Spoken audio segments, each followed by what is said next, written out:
నమస్కారం friends. So నేను పెట్టిన టైటిల్ ప్రకారం ఇది నేను హిందువులకి రిక్వెస్ట్ చేస్తున్నా. అది శూద్రులు కావచ్చు, వైశ్యులు కావచ్చు, లేకపోతే క్షత్రియులు కావచ్చు.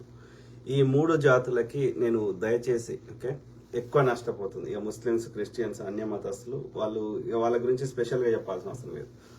ఎందుకంటే ఎక్కువ నష్టపోతుంది ఈ మిగిలిన మూడు వర్ణాల వారు. అర్థమైందా? సో దయచేసి గమనించండి, ఎవరి మీద దాడులు జరుగుతున్నాయి చెప్పండి. బ్రాహ్మణుల మీద ఎన్ని దాడులు జరుగుతున్నాయో మీరు చెప్పండి, ఆర్య బ్రాహ్మణుల మీద. సో కాబట్టి వాళ్ళు వేరు, మనం వేరు. కాబట్టి ఈ మిగిలిన వైశ్య, క్షత్రియ, అట్లనే శూద్ర ఈ హిందువుల మీద జరిగే వాళ్ళు వేరు. వాళ్ళు హిందువులే కాదు, వాళ్ళు ఆర్యులు. వాళ్ళు ఈ దేశవాసులు కాదు, ఇక్కడ మూలవాసులు కాదు. కాబట్టి వాళ్ళకి ఏమన్నా అయితే రియాక్షన్ వేరే ఉంటుంది. దయచేసి మీరు గమనించండి. ఇప్పుడు స్వతంత్ర పోరాటం అందరు చేశారు. అందరికంటే ఎక్కువ బ్రిటిష్ వానికి వ్యతిరేకంగా కొట్లాడింది కాంగ్రెస్ తర్వాత వచ్చింది. నేను కాంగ్రెస్ కంటే ముందు చాలా మంది కొట్లాడారు. కాంగ్రెస్ ఎస్టాబ్లిష్ అయ్యే కంటే ముందు కూడా 1757 నుంచి 1857 దాకా, సిపాయిల తిరుగుబాటు దాకా అనేక మంది వీరులు కొట్లాడారు. అర్థమైందా? ఎవరి రాజ్యం అయితే ఆక్రమణ చేస్తారు, ఎవరి రాజ్యంలో ఆ రాజును ట్యాక్స్ కట్టమంటారో వాళ్ళందరూ బ్రిటిష్ వాడికి వ్యతిరేకంగా నీకెందుకు కట్టాలా పన్ను, మాకు తినడానికే తిండి లేదని అనేక మంది కొట్లాడారు. బేగం హజ్రత్ మహల్ అని ఆమె బ్రిటిష్ వద్ద కొట్లాడలేక నేపాల్ వారిపోయింది. ఇది ఇక్కడ బీహార్ పైన ఉండే ఒక రాజ్యం. అందరికంటే ఫస్ట్ కొట్లాడింది 1799లో టిప్పు సుల్తాన్ గారు. వీరోచితంగా పోరాటం చేశాడు. 4 యుద్ధాలైనవి. ఇట్లా బ్రిటిష్ వాడు అందరి రాజ్యాలు తీసుకున్నాడు, ఒక్కొక్క రాజ్యం. అర్థమైందా? వాడు ముందు వ్యాపారం చేస్తా అని ఒక మూడు జాగాలు అడిగాడు. పోర్టులు ఏమంటారు, వ్యాపారం చేయడానికి సముద్రం పక్కకి చిన్న ఫ్యాక్టరీ లాంటిది వాళ్ళ గోదాం పెట్టుకుందామని. ఇప్పటికి ఉన్నాయి. ఇక్కడ చెన్నై, అక్కడ ఇది బొంబాయి, అక్కడ కలకత్తా, ఈ 3 చోట్ల. అక్కడ నుంచి మెల్లమెల్ల ఎక్స్పాండ్ అవుతూ వచ్చాడు. సో ఆ క్రమంలో బ్రిటిష్ వాడికి వ్యతిరేకంగా అనేక యోధానువాదులు ఏది ముస్లిమ్స్ కావచ్చు, లేకపోతే ఏది అప్పుడు క్రిస్టియానిటీ లేదు ఇంకా భారతదేశంలో. సో అదే విధంగా ఈ శూద్రులు, ఏది క్షత్రియులు, అట్లనే వైశ్యులు, ఈ జాతులలో కూడా కొట్లాడిన వాళ్ళు చాలా మంది యోధులు ఉన్నారు. మీరు ఎప్పుడన్నా చూసారా? వీళ్ళెవరి మీద అన్న సినిమాలు వచ్చినాయా మీరు చెప్పండి. బాజీరావు మస్తానీ అనే ఒక సినిమా వస్తుంది పేష్వా మీద. ఎవడు వాడు? చిత్లవన్ ఆర్య బ్రాహ్మణుడు. అర్థమైందా? ఈ మరాఠా సామ్రాజ్యంలో చాలా చిన్న రాజ్యం ఏది ఝాన్సీ, ఇప్పటికి ఉంది, బుందేల్ఖండ్లో ఉంటుంది. ఇప్పుడు యూపీ కింద ఉన్నది. సో అక్కడి నుంచి ఈ మధ్యప్రదేశ్ అది దూరం కాదు. సో అయితే ఆమె మీద, ఝాన్సీ లక్ష్మీబాయి మీద ఈ సినిమా వస్తుంది. ఎందుకని? బ్రాహ్మణ్. ఆలోచించండి. బాలగంగాధర్ తిలక్ బ్రాహ్మణ్, మంగల్ పాండే బ్రాహ్మణ్. అసలు ఈ 1857 సిపాయిల తిరుగుబాటుకి అసలు అధ్యక్షత వహించింది చివరి మొఘలు. ఆయన పేరు నేను మర్చిపోయినా. ఆయనను ఆయన భార్యను తీసుకొని అక్కడ ఏది మన రంగూన్లో మొత్తం ఆయన రెస్ట్ ఆఫ్ ద లైఫ్ అక్కడే చనిపోయాడు. ఆయన పిల్లల్ని ఆయన కళ్ళ ముందని చంపేశారు చివరి Mughal Bahadur Shah. He was the ఏమంటారు, ఆయన అధ్యక్షుడిగా వ్యవహరించండి 1857 సిపాయిల తిరుగుబాటుకి. కానీ ఆయన మీద సినిమా రాదు. ఎవరి మీద వస్తుంది సినిమా? ఝాన్సీ లక్ష్మీబాయి మీద వస్తుంది. అసలు ఆమె కొట్లాడడానికే సిద్ధంగా లేకుండే. అర్థమైందా? వాళ్ళ సైనికులు వేరే ఒక బ్రిటిష్ ఆఫీసర్ కుటుంబాన్ని చంపేస్తే ఇది ఝాన్సీ లక్ష్మీబాయి చేయించింది అన్న దాని మీద ఆమె మీదకి దండయాత్రకు వస్తే ఆ బ్రిటిష్, ఆయన పేరు డల్హౌసీ. సో అప్పుడు విధి లేని పరిస్థితుల్లో తను కాపాడుకోవడానికి యుద్ధంలోకి వచ్చింది, కానీ ఆమె యుద్ధం చేయలేదు. ఇప్పుడు ఆమె ఝాన్సీ లక్ష్మీబాయి హీరో అంటే ఆమె ఒక్కతే ఈ స్వతంత్రం గురించి కొట్లాడిందని. పానిపట్టు మీద యుద్ధం వస్తుంది. ఎందుకని? మరాఠా మరి వీళ్ళ మీద రాదు. ఎవరైతే ఈ శూద్రుల మీద రాదు సినిమాలు. వాళ్ళు ఎంత పోరాటం చేసినా సరే. ఝాన్సీ లక్ష్మీబాయికి సైన్యాధ్యక్షుడు ఎవరు? మీర్ బక్షి. మీరు ఇప్పటికీ ఝాన్సీకి వండి, ఝాన్సీ లక్ష్మీబాయి పక్కకి ఆయనది కూడా ఉంటుంది సమాధి. అట్లనే శివాజీ మహారాజ్ కింద మోర్ దాన్ 50% సైన్యాధ్యక్షులు ముస్లింసే. ఇప్పటికి మీరు హంపీకి వండి, శ్రీకృష్ణదేవరాయల కింద సైన్యం పనిచేసింది మోర్ దాన్ 50% ముస్లింసే. ఇంకా అట్లా ఇలా భారతదేశ త్రివర్ణ పతాకాన్ని తయారు చేయడంలో కీలక పాత్ర పోషించింది ఒక ముస్లిం మహిళ, మన హైదరాబాద్ చెందిన ఆమె. అట్లా ముస్లింల గురించి చెప్పాలంటే ఎంతమంది ఇలా ఇది సరిహద్దు గాంధీ అని పిలుస్తారు ఆయనను, ఖాన్ అబ్దుల్ గఫార్ ఖాన్, మౌలానా అబుల్ కలాం ఆజాద్, ఇట్లా అనేక మంది యోధులు మన చాలా లిస్ట్ ఉంది. ఓకే, అంటే దే సాక్రిఫైస్ దేర్ లైఫ్. ఇలా నువ్వు వాడుతున్న ఇది ప్రతి 15 ఆగస్టుకి కానీ జనవరి 26 కానీ నువ్వు జెండా ఎగరేస్తుంది, ఎర్రకోట కట్టించింది షాజహాన్ గారు. ఇలా విదేశీ మారక ద్రవ్యం వస్తుంది, 7 వింతల్లో ఒక వింత తాజ్ మహల్ కట్టించింది షాజహాన్ గారు. అర్థమైందా? ఢిల్లీ పోతే దాదాపు అన్ని ఫేమస్ ఇది టూమ్స్ కానీ పర్యాటక ప్రదేశాలన్నీ ముస్లిం రాజులు కట్టించినాయి. అర్థమైందా? సో కాబట్టి మీ ఆధిపత్యాన్ని, మీ దోపిడిని ఎవరు ప్రశ్నిస్తే వాళ్ళ మీద చెడు ముద్ర వేస్తా అంటే ఎట్లా కలుస్తుంది? ఈ ఇన్సిడెంట్ కి ముస్లింస్ కి ఏం సంబంధం రా నాయన? ఇది ఎవరు చేయించారు అనేది విచారణ చేయి. మేము వద్దంటున్నామా? ముస్లిం అయినా శిక్షలు వేయండి, వద్దంటున్నామా? కానీ డెఫినెట్లీ వీళ్ళే చేయించారు. ప్రతి దేశ భద్రతను కూడా రాజకీయంగా వాడుకుంటారా? అక్కడ హిందూ ముస్లిం తెస్తారా? అంటే ఎందుకు తెస్తున్నావు అంటే ఇప్పుడు పెట్రోల్ మీద రేటు పెరిగిందనే రేటు పెంచిండు మోడీ. కాంగ్రెస్ హయాంలో 9 రూపాయలు ట్యాక్స్ తీసుకుంటే నువ్వు 33 రూపాయలు చేసినావు అన్న ముచ్చట మర్చిపోవాలని చేస్తున్నావా? డీజిల్ మీద కాంగ్రెస్ వాడు 3 రూపాయలు 50 పైసలు తీసుకుంటే నువ్వు 33 రూపాయలు చేసినావు, 10 రెట్లు పెంచినావని దాన్ని మర్చిపోవాలని చేస్తున్నావా? లేకపోతే దేశంలో నిరుద్యోగం రేటు పెరిగింది, అత్యంత పేదరిక దేశమైంది, అన్ని ఇండెక్స్లలో చివరిలో వస్తుంది, మేక్ ఇన్ ఇండియాను మేక్ ఇన్ లేదు, ఏం లేదు, వీటిని మర్చిపోవడానికి చేస్తున్నావా? ఎందుకు చేస్తున్నావు? మరి అందులో బ్రాహ్మణులకేం కాదే, హిందువులకే అవుతుంది ఎందుకు? అంటే ఈ ఆర్యులు కాబట్టి వాళ్ళు పైన ఉండాలి కాబట్టి వాళ్ళకి తప్ప మిగతా ఎవరికి ఏమైనా వాళ్ళకి పట్టింపు లేదు. ఒక్క ముస్లిమ్స్ క్రిస్టియన్సే కాదు, హిందువులే ఎక్కువ చచ్చిపోతుర్రు, హిందువులే ఎక్కువ నష్టమైంది. కరోనాలో హిందువులే చచ్చిపోయారు, బ్రాహ్మణులు ఎంతమంది చచ్చిపోయారు చెప్పండి? ఇది మేల్కోవాలి, మన హిందువులం మేల్కోవాలి, మన వైశ్యులము, క్షత్రియులము, శూద్రులము మేల్కోవాలి. వాని కాన్స్టిట్యూషనే తప్పుంది, వాని రాజ్యాంగమే తప్పుంది, వాని మనువాదమే తప్పుంది. మీరు తీయండి, ఏ గుడి కన్నా పోతారు కదా. మాకు అర్థం కాని వాడు అక్కడెక్కడో హీబ్రూ లాంగ్వేజ్ లో ఉండే బైబిల్ని మాకు తెలుగులో అర్థమయ్యేటట్టు చెప్తున్నాడు, అక్కడెక్కడో అరబిక్ లో ఉన్నటువంటి ఖురాన్ని మాకు తెలుగులో అర్థమయ్యేటట్టు చెప్తున్నాడు. మరి నువ్వెందుకు సంస్కృతంలో చదువుతావు ఆ మంత్రాలు? తెలుగులో చెప్పు, వాటి అర్థం తెలుసుకుంటాం. అలా అది ఎంతవరకు కరెక్ట్ ఉంది, అది బ్రాహ్మణుడు పైన ఉండాలని చెప్తుండా ఇంకేమన్నా చెప్తుండా మేము తెలుసుకుంటాం. మాకేం తెలియవద్దు కదా? ఆ చెత్తని మా మీద మాకు తెలియకుండా ఎందుకు ఇంప్లిమెంట్ చేస్తావు? ఇప్పుడు కాదు, అప్పటి నుంచి, అనాది నుంచి ఇదే పరిస్థితి. వేదం వింటే ఎందుకు మా చెవులలో సీసం పోయాలి? వేదం చదివితే ఎందుకు మా నాలుకలు పోయాలి? అంటే ఏదో అందులో మాకు తెలియకూడదని తెలుస్తుందని నీకు భయం కదా, అందులో ఉన్న విషయం. రైట్? ఆలోచించు మిత్రులు దయచేసి. ఓకే, అయితే ఆ క్రమం నేనేమంటున్నా, దేశ భద్రతను కూడా రాజకీయంగా వాడుకుంటారా? గత ప్రభుత్వాలు వాడుకున్నాయా? కాంగ్రెస్ కానీ ఇంకెవరన్నా, ఇంకా కూటమి ప్రభుత్వాలు కానీ చెప్పండి. రాష్ట్రపతి పాలన పెట్టినా ఇంకేం చేసినా సరే అక్కడ ఏది ప్రభుత్వం లేకపోయినా సరే వాళ్ళ ఆర్మీ వాళ్ళ పని వాళ్ళు చేసుకుంటారు. అది ఏ రాజకీయ పార్టీకి సంబంధం లేని విషయం. దాన్ని కూడా ఎన్నికల ప్రస్తావన చేస్తారా? ఇప్పుడు వాట్సాప్లలో ఏది హిందువులను మాత్రమే దాడి చేసిండ్రు అని ఒక దుష్ప్రచారం చేస్తున్నారు. దయచేసి చెప్పండి, అందులో అన్యమతస్తులు చనిపోలేదు. ఇప్పుడు నిన్న చనిపోయింది 28 మందిలో. మన లిస్ట్ కూడా ఉంది, మొత్తం లేదు, ఫుల్ లిస్ట్ లేదు, 16 ఉంది. సో చూద్దాం. ఏది ప్రభుత్వం అధికారికంగా రిలీజ్ చేసింది, ఇలా 16 ఉన్నాయి. 16లో ఒక ముస్లిం కూడా ఉన్నాడు, సయ్యద్ హుస్సేన్ షా అని. అట్లనే ఇంకా మొత్తం 28 లిస్ట్ లేదు. 28 లిస్టులో 2 క్రిస్టియన్స్ కూడా ఉన్నారు. అంటే ఎవరి చెవుల్లో తామర పూలు పెడుతున్నారు? ఇక చూడండి, ఒక ప్రధానమంత్రి అయ్యండి దేశ భద్రత విషయంలో ఏది ఎన్నికల ప్రచారం చేసుకుంటున్నాడు. చూద్దాం. ఇది ఆర్మీ ఆఫీసర్ చెప్తున్నాడు. ఇది దేశ అది చూపెడతాం, మోడీ చూపెట్టినాక ఇది చూపెడతాం. సో ఏది వీడియో फर्स्ट टाइम वोटर से कहना चाहता हूं कि आपका पहला वोट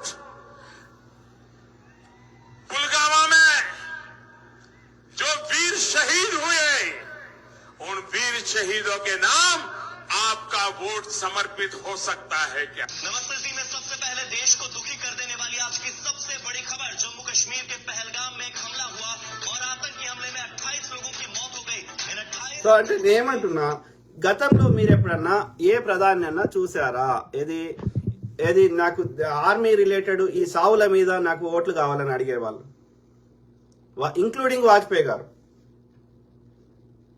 అంటే ఎంత అంటే ఈ మోడీ అని పార్లమెంట్లో కూడా ఏదైనా ప్రశ్న అడిగితే దానికి సమాధానం చెప్పాడు, కాంగ్రెస్ని తిడతాడు.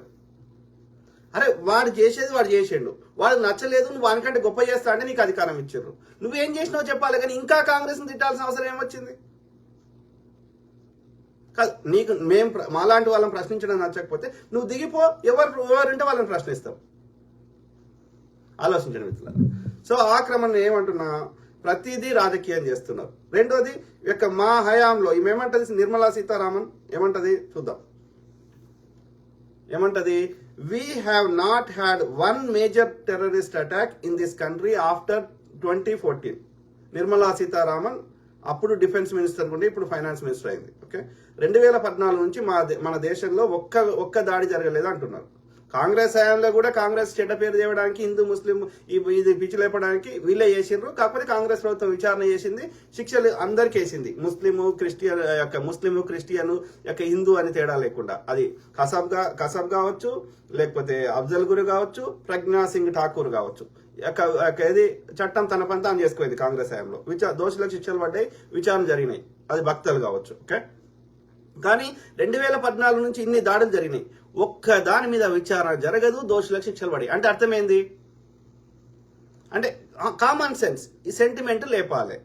అంటే ఎవరు చేయిస్తున్నట్టు విచారణ చేస్తే ఏమవుతుంది, ఈ దొంగల పేర్లు బయటకు వస్తాయి కదా. ఆలోచించండి. జాతిపిత మహాత్మా గాంధీనే చంపగలిగిన వారు ఇంకెవరినైనా ఈజీగా చంపుతారు వాళ్ళ ఆర్యుల ఆధిపత్యం కోసం. అప్పుడు కూడా మహాత్మా గాంధీని చంపాడు, థర్డ్ అటెంప్ట్. చంపినప్పుడు కూడా సుంతి చేయించుకున్నాడు వీడు, ఆర్య బ్రాహ్మణుడు, చిత్ప్లవన్ ఆర్య బ్రాహ్మణుడు, ఈ నాగ్పూర్ గ్యాంగ్ వాడు. వాళ్ళ అన్న పేరు గోపాల్ గోఖలే, వీడి పేరు గోపాల్ గాడ్సే, వీడి పేరు నత్తురామ్ గాడ్సే. అర్థమైందా? వాళ్ళ అన్న బతుకుండే చాలా రోజులు. ఆయన ఇంటర్వ్యూలో కూడా చెప్పిండు, that was the third attempt.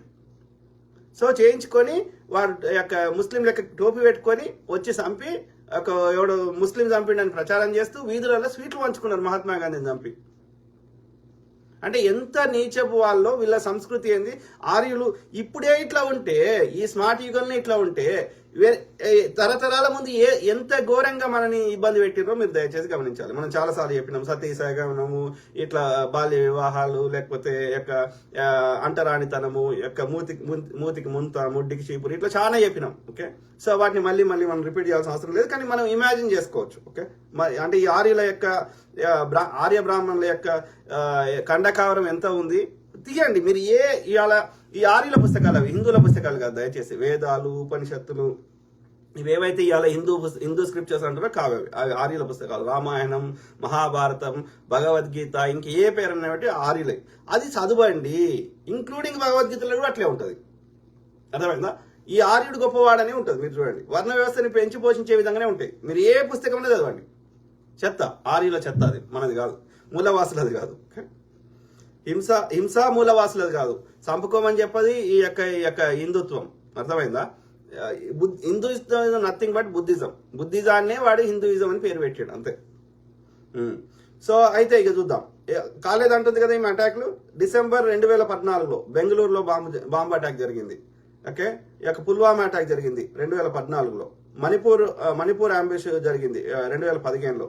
Gurdaspur attack, Pathankot attack, Uri attack, Manipur assembly attack, Sanjuwan attack, Amarnath Yatra attack, Bhopal Ujjain train bombing, అట్లనే షోప్లాన్ అటాక్. ఇవన్నీ ఎందుకు జరుగుతున్నాయి? ఇందులో చచ్చిపోతున్న ఎవరు? హిందువులా కాదా? హిందువుల అంటే ఇప్పుడు కాదు, ఒక ముస్లిం ముస్లిం ప్రెసిడెంట్ గా ఉన్నప్పుడు ఏపీజే అబ్దుల్ కలాం గారు, లేకపోతే అంతకుముందు జాకిర్ హుస్సేన్ గారు, సో అట్లనే ఇది మన యొక్క సిక్ ప్రధానిగా ఉన్నప్పుడు హిందువులకు రాని థ్రెట్, హిందువుల కోసమే అవతరించిన అవతార పురుషుడు వచ్చినాక హిందువులకు ఎందుకు థ్రెట్ వస్తుంది? ఇది ఆలోచించాలి హిందువులారా, నా బంధువులారా, దయచేసి. ఓకే, ఎవ్వరు వాళ్ళ యొక్క అన్యాయాన్ని దోపిడీని ఆర్యుల యొక్క దోపిడీ ప్రశ్నిస్తే వాడు హిందువు కాదంటాడు. వాడు హిందువు కాదు, వాడికి ఈ దేశపోడే కాదు, ఇక్కడి మూలవాసియే కాదు. కాబట్టి ఇక్కడ ప్రజల మీద ప్రేమ లేదు వాళ్ళకి అధికారం కావాలి. హిందువుల సంపదను దోసుకుంటున్నారు, హిందువులను చంపుతున్నారు. కాబట్టి మన హిందువులం మేల్కోవాలి, మన మూలవాసులం మేల్కోవాలి దయచేసి. Okay, terror attacks in India after 2014 దాదాపు అన్ని సిమిలర్ ఉన్నాయో ఇంకెక్కువ ఉన్నాయో చూద్దాం.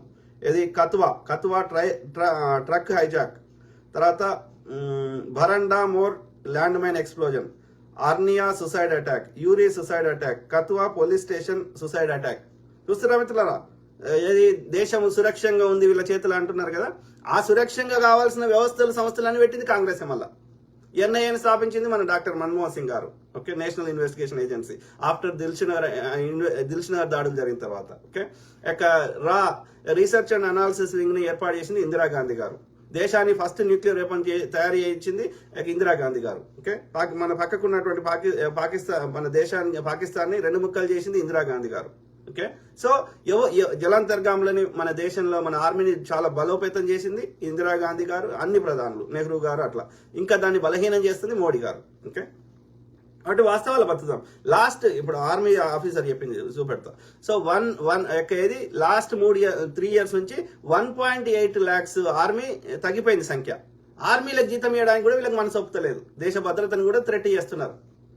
అంటే ఆలోచించండి, మరి ఏడిపోతుందిరా ఈ సంపద? ఇది సంవత్సరానికి 50 లక్షల కోట్ల మనం కట్టిన ట్యాక్స్ డబ్బులు ఎక్కడికి పోతున్నాయి? అవి కాకుండా అప్పులు చేస్తున్నాడు, అర్థమైందా? అవి కాకుండా దేశంలో ఉండే రిజర్వ్ బ్యాంక్ దగ్గర ఉండే ఎమర్జెన్సీ సొమ్ము తీసుకున్నాడు. అవి కాకుండా కాంగ్రెస్ వాడు పెట్టిన ప్రభుత్వ రంగ సంస్థలు మిత్రులకి ఇచ్చి అమ్ముతలేడు. అది మార్కెట్ రేట్ కూడా అమ్ముతలేడు. అది తన మిత్రులకి ఫ్రీగా ఇస్తున్నాడు. అంటే తన పేరు మీద రాసుకుంటున్నాడు. అదాని పేరు మాత్రమే, అదానికి బినామీ అదాని. ఓకే, అదానికి 10 to 15% వస్తుంది. మిగిలిన 85% మోడీకే చెందుతుంది. ఇంకా మోడీకి పిల్లలు లేరు, ఏం చేసుకుంటాడు అని అనకండి. ఆయన కుటుంబ సభ్యులు చాలా ఉన్నారు. ఓకే, అన్నదమ్ములు, పిల్లలు అందరూ. ఓకే, అర్థమైందా? Shopian district militant attack, Kathua police station suicide attack, Pathankot air base attack, Baramulla military convoy ambush, Uri attack, Shopian patrol party attack, Kulgam bank van ambush, Anantnag military convoy ambush, Amarnath Yatra massacre attack. అట్లా చాలా ఉన్నాయి, ఇంక దాదాపు కొన్ని రిపీట్ కావచ్చు. రాజోరి ఫాయిల్డ్, ఇంకా చాలా ఉన్నాయి. సిఆర్పి పెట్రోల్ అటాక్, రీజీ, అంటే చాలా ఎన్ని నంబర్ రాయలే కానీ దాదాపు ఎన్ని ఉన్నాయి, ఒక 20 దాకా ఉన్నట్టున్నాయి. ఓకే, అర్థమైందా ఇట్లా? సో అంటే వీళ్ళు చెప్పే మాటలకు చేత ఇగో చూడు, ఏది యూరి అటాక్, పఠాన్కోట్, రాజౌరి, పహల్గామ్, రియాసీ, పుల్వామా దాడి, Sunjuwan attack, Gurdaspur attack, Chennai train bomb attack. Okay, అర్థమైందా? అంటే నీతులు చెప్తున్నారు వాళ్ళు. సో అయితే ఆర్మీ ఆఫీసర్ ఏం చెప్తుండే అది కూడా. అయితే నిన్న ముస్లిమ్స్ ఇక అన్య మతస్థులు లేరంటారు కదా, తప్ప అది మాట. ఇక చూడు, నిన్న చనిపోయాడు ఆయన ముస్లిం. ఇది ఉగ్రవాదులతో పోరాడి వీరమరణం, సెల్యూట్. పహల్గామ్ ఉగ్రదాడిలో మరణించిన వారిలో సయ్యద్ అదిల్ హుస్సేన్ షా ఒక్కడే స్థానికుడు. గుర్రంపై పర్యాటకులను ఎక్కించుకొని పహల్గామ్ తీసుకెళ్తూ ఉంటాడు. అందరూ ప్రాణభయంతో పరుగులు పెడుతుంటే హుస్సేన్ మాత్రం ప్రాణాలను లెక్క చేయకుండా ఎదురు తిరిగాడు. ఓ ఉగ్రవాది నుంచి రైఫిల్ లాక్కునేందుకు ప్రయత్నించగా కాల్చి చంపేశారు. తమ బిడ్డ మరణానికి దేశం ప్రతీకారం తీర్చుకోవాలని అతడి పేరెంట్స్ కోరుకుంటున్నారు అన్నప్పుడు ఇది మతం ఎందుకు వచ్చింది ఇక్కడ? విచారణ, నిష్పక్షపాత విచారణ జరగాలి, దోషులకు శిక్షలు పడాలి. వాళ్ళ వెనకాల, పాకిస్తాన్ వెనకాల ఉండి ఎవరు చేయిస్తున్నారు అనేది కనుక్కోవాలి. మనకున్న సమాచారం ఈ మోహన్ భగవత్ అంటే ఆయన ఐఎస్ఐ తోటి సంబంధాలు ఉన్నాయి. వీళ్ళకి ఐఎస్ఐ నుంచి కూడా వీళ్ళకి ఫండ్స్ వస్తాయని 24 కోట్లు గతంలో ఇచ్చారని. సో కాబట్టి నేను 1% కూడా అందులో ఆశ్చర్యపోతలేను. దేశంలో వేరే పాకిస్తాన్ ద్వారా కానీ, చైనా ద్వారా కానీ, లేకపోతే ఇంటర్నల్ గా ఈ ఆర్ఎస్ఎస్ చెత్త గ్యాంగ్ కానీ, లేకపోతే లోకల్లో ఉన్న ముస్లిం ఆర్గనైజేషన్స్, ఈ ఎక్స్ట్రీమిస్ట్ ఆర్గనైజేషన్ ద్వారా కానీ వాళ్ళకి ఆయుధాలు ఇచ్చి, వాళ్ళకి డబ్బులు ఫండింగ్ చేసి, వాళ్ళ ద్వారా కూడా చేయించడానికి ఈ ఆర్య బ్రాహ్మణులు 1% వెనక్కి ఆడరు. ఎందుకంటే చచ్చిపోతుంది ఆర్యులు కాదు, హిందువులు. వీళ్ళని వాడి దేశానికి వచ్చినప్పుడే ఫస్ట్ చెప్పేసిండు శూద్రులు అనేసి. ఎందుకంటే వీళ్ళందరూ నల్లతోలు ఉన్నోళ్ళు, ఇంక్లూడింగ్ వాడు స్త్రీలను తీసుకురాలే, ఇక్కడున్న స్త్రీలనే. అందుకని స్త్రీలను కూడా శూద్రులు అనేసినాడు. అంటే వాడు వేరు మనం వేరు ఇప్పటికైనా గ్రహించాల్సిన అవసరం ఉంది. ఈ దేశ మూలవాసుల మీద ప్రేమ లేదు. ఒక విదేశ వాడి ఇలా మన దేశాన్ని పరిపాలిస్తున్నాడు కాబట్టి ఈ దేశం ప్రజల్ని పేదవాళ్ళని చేస్తాడు, 2 రొట్టెలు ఇస్తాడు, లేదంటే 5 కిలోల బియ్యం ఇస్తాడు, ఇవి తినాలే, మా ఆర్యులకు సేవ చేయాలి. ఇది వాడి యొక్క మనువాదం. మీరు చదవండి, మనుధర్మ శాస్త్రం ఇదే ఉంటది. ఓకే, వాడు అధికారికంగా అందరు చెప్పారు. యొక్క మఠాధిపతులు, పీఠాధిపతులు, ఇవాళ పార్లమెంట్ ఓపెనింగ్ వచ్చిన ఆ యొక్క సనాతన అధర్మాన్ని కాపాడే వాళ్ళు అందుకే అంటున్నా, సనాతన అధర్మం వేరు, హిందుత్వం వేరు. ఇది మనం గ్రహించాలి. ఓకే, సనాతన అధర్మం ఈజ్ నథింగ్ బట్ బ్రాహ్మణిజం. అర్థమైనా విట్లారా?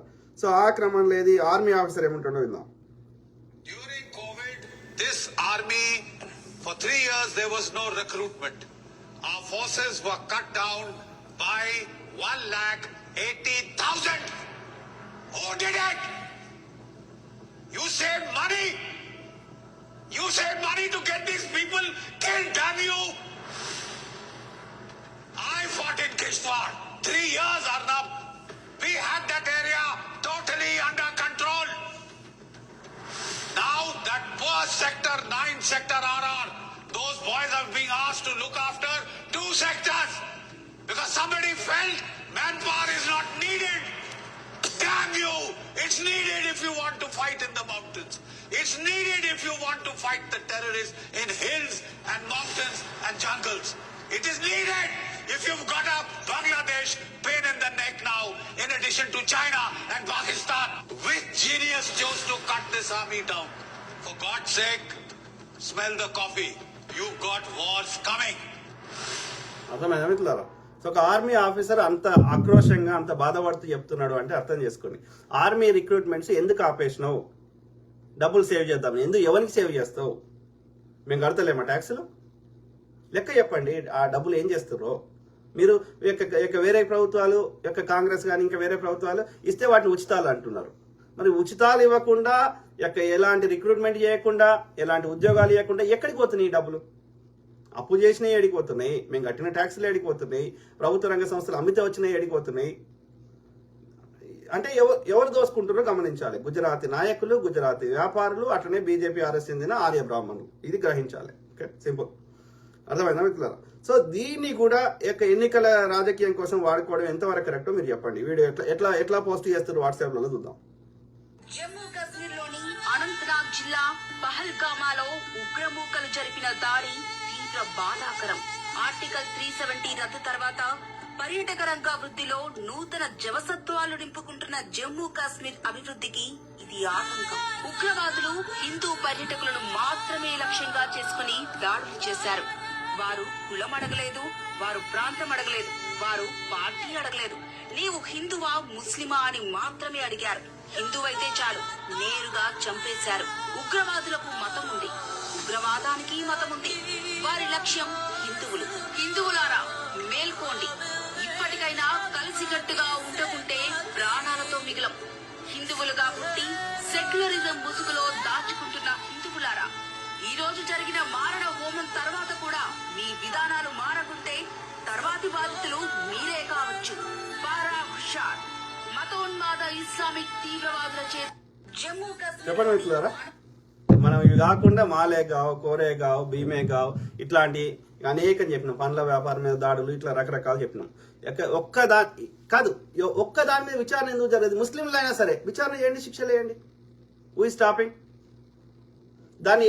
అంటే ఈ దేశ భద్రత విషయంలో కూడా అందులో 2 క్రిస్టియన్ చనిపోయారు, 1 ముస్లిం చనిపోయారు. ఓకే, రెండోది అయినా కానీ దాన్ని హిందూ ముస్లిం లెక్క చిత్రీకరించాల్సిన దౌర్భాగ్యం ఏమొచ్చింది? ఎందుకు విచారణ జరగదు చెప్పండి. ఆ పుల్వామా దాడికి సత్యపాల్ మాలిక్ గారు, అప్పుడున్నటువంటి బీజేపీ చెందినటువంటి బీజేపీ పార్టీకి చెందినటువంటి ఆ యొక్క గవర్నర్ గారు, నేను 5 హెలికాప్టర్లు పంపిద్దాము, ఇక్కడ డేంజరస్ జోన్ ఉంది అంటే కూడా వద్దు అని చెప్పారు. ఇది పాకిస్తాన్ మీద నెట్టేద్దాము అని చెప్పారు. దేశంలోకి 200 కేజీల ఆర్డీఎక్స్ ఎందుకు వస్తుంది? ఒక్క రోజు ముందు రోజు ఇదే ఆర్మీ ఆఫీసర్ మాట్లాడండి అప్పుడు కూడా. సో ఎందుకు వేరే ఆఫీసర్ ఏంటాడు? సో అక్కడ ఎందుకు ఆర్మీ చెక్ పోస్ట్ ఎందుకు తీసేసిండ్రు? ఇప్పటి వరకు ఎవరికైనా విచారణ జరిగిందా? దోషులకు శిక్షలు పడాయా? మీరు చెప్పండి దయచేసి. మొన్న చట్టాలు చేసేటోళ్ళు, మనం రక్షించే వాళ్ళ మీదనే దాడి జరిగితే, పార్లమెంటులోనే పొగబాంబు పెడితే ఇప్పటి వరకు విచారణ జరిగిందా? దోషులకు శిక్షలు పడ్డాయా? అవి విచారణ జరిగితే అన్ని మూలాలు ఈ ఆర్ఎస్ఎస్ వాళ్ళు చేయించినాయి, ఆర్యులు చేయించినాయి, ఆర్య బ్రాహ్మణులు చేయించినాయి. సో ఇది మనం గ్రహించాలి. కాదు కాంగ్రెస్ వాడు మరి హిందువులకు రక్షణ లేదు కాబట్టి కాంగ్రెస్ కంటే నేను బెస్ట్ రక్షిస్తా అని చెప్పి నాకు ఓటేయమన్నాడు. మరి ఇప్పుడు వీడే ఉన్నాడు కదా 11 ఏళ్ల నుంచి, అయినా ఎందుకు జరుగుతున్నాయి? అయినా కానీ మళ్ళీ హిందువులారా మేల్కోండి అని ఎట్లా అంటున్నాడు? నువ్వే ఉన్నావు కదా 11 ఏళ్ల నుంచి. నీ 11 ఏళ్లనే ఇప్పుడు ఈ అటాక్ కూడా, పహల్గామ్ అటాక్ కూడా హిందువుల మీద జరిగింది నీ హయాంలోనే కదా. యు ఆర్ ఫెయిల్యూర్, నువ్వు ఫెయిల్యూర్ అయినావు. మరి నువ్వు మళ్ళీ మొన్న ఇది రిపబ్లిక్ డే ఆ ఈవెంట్ కి ముస్లిం రాజును తీసుకొని వస్తాడు. మరి ముస్లిం దేశాలకు ఎందుకు పోతాడు? ఇప్పుడు కూడా ఈవెంట్ జరుగుతున్నప్పుడు సౌదీ అరేబియాలో ఉన్నాడు. నీకేం పని? ముస్లిం అంటేనే నువ్వు శత్రువు అంటున్నావు, ముస్లింస్ ఇంత దుర్మార్గులు అంటున్నావు. మరి ముస్లిం దేశాలకు ఎందుకు పోతున్నావు? పిలవకుండానే అమిత్ షా కొడుకు ముస్లిం దేశాలతోటి వ్యాపారం చేస్తున్నాడు. అంటే వాళ్ళు పిలవక ముందే నవాజ్ షరీఫ్ తోటి పోయి పాకిస్తాన్ ప్రెసిడెంట్ అప్పుడు ప్రైమ్ మినిస్టర్ తోటి బిర్యానీ తినేసి వచ్చాడు. అంటే వీళ్ళు చెప్పే మాటలకి చేతలకి పొంతం లేదు కదా. ఇవాళ అక్కడ ముస్లిం రాష్ట్రాల్లో ఎన్నికలు వస్తే బీఫ్ వంచుతాం అంటాడు, క్రిస్టియన్ రాష్ట్రాల్లో వస్తే బీఫ్ వంచుతాం అంటాడు, ఇంటింటికి వంచుతాం అంటాడు. భారతదేశంలో అన్ని బీఫ్ కంపెనీలు ఓనర్స్ ఎవరు? వీళ్ళే, ఈ యొక్క ఆర్య బ్రాహ్మణులే. అంటే వీళ్ళు చెప్పే మాటలకి చేతలకి పొంతం లేదు. ఇప్పుడైతే హిందూ రాజే ఉన్నాడు కదా, హిందువుల కోసం అవతరించిన అవతార పురుషుడు ఉన్నాడు కదా పరిపాలనలో 2014 నుంచి ఇలా 11 ఏళ్ల నుంచి. మరి ఇప్పుడు ఎందుకు అవుతున్నాయి హిందువుల మీద దాడులు? అంటే మనం హిందువులను గ్రహించాలి. వాడు చెప్తున్న పోస్ట్ తప్పు, హిందువులకు ఎక్కువ థ్రెట్ ఉన్నది ఈ ఆర్యుల వల్లనే అనేది మనం గ్రహించాలి. ఓకే, సో అర్థమైందా మిత్రులారా?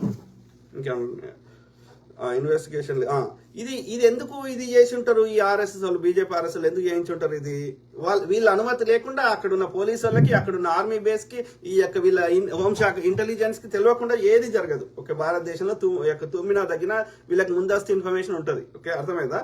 లేకుండా ఏం జరగదు. నేను అనుకుంటున్నా ఈ ఒకటి ఏంటంటే బీజేపీ మీద వీళ్ళకు పోల్స్ ఉంటాయి, బీజేపీ మీద తీవ్ర వ్యతిరేకత ఉంది పబ్లిక్ లో అన్నప్పుడు ఇట్లాంటి దాడులు చేస్తారు. వీని యొక్క ఫెయిల్యూర్స్ అన్ని ప్రజల దృష్టి మరల్చడానికి.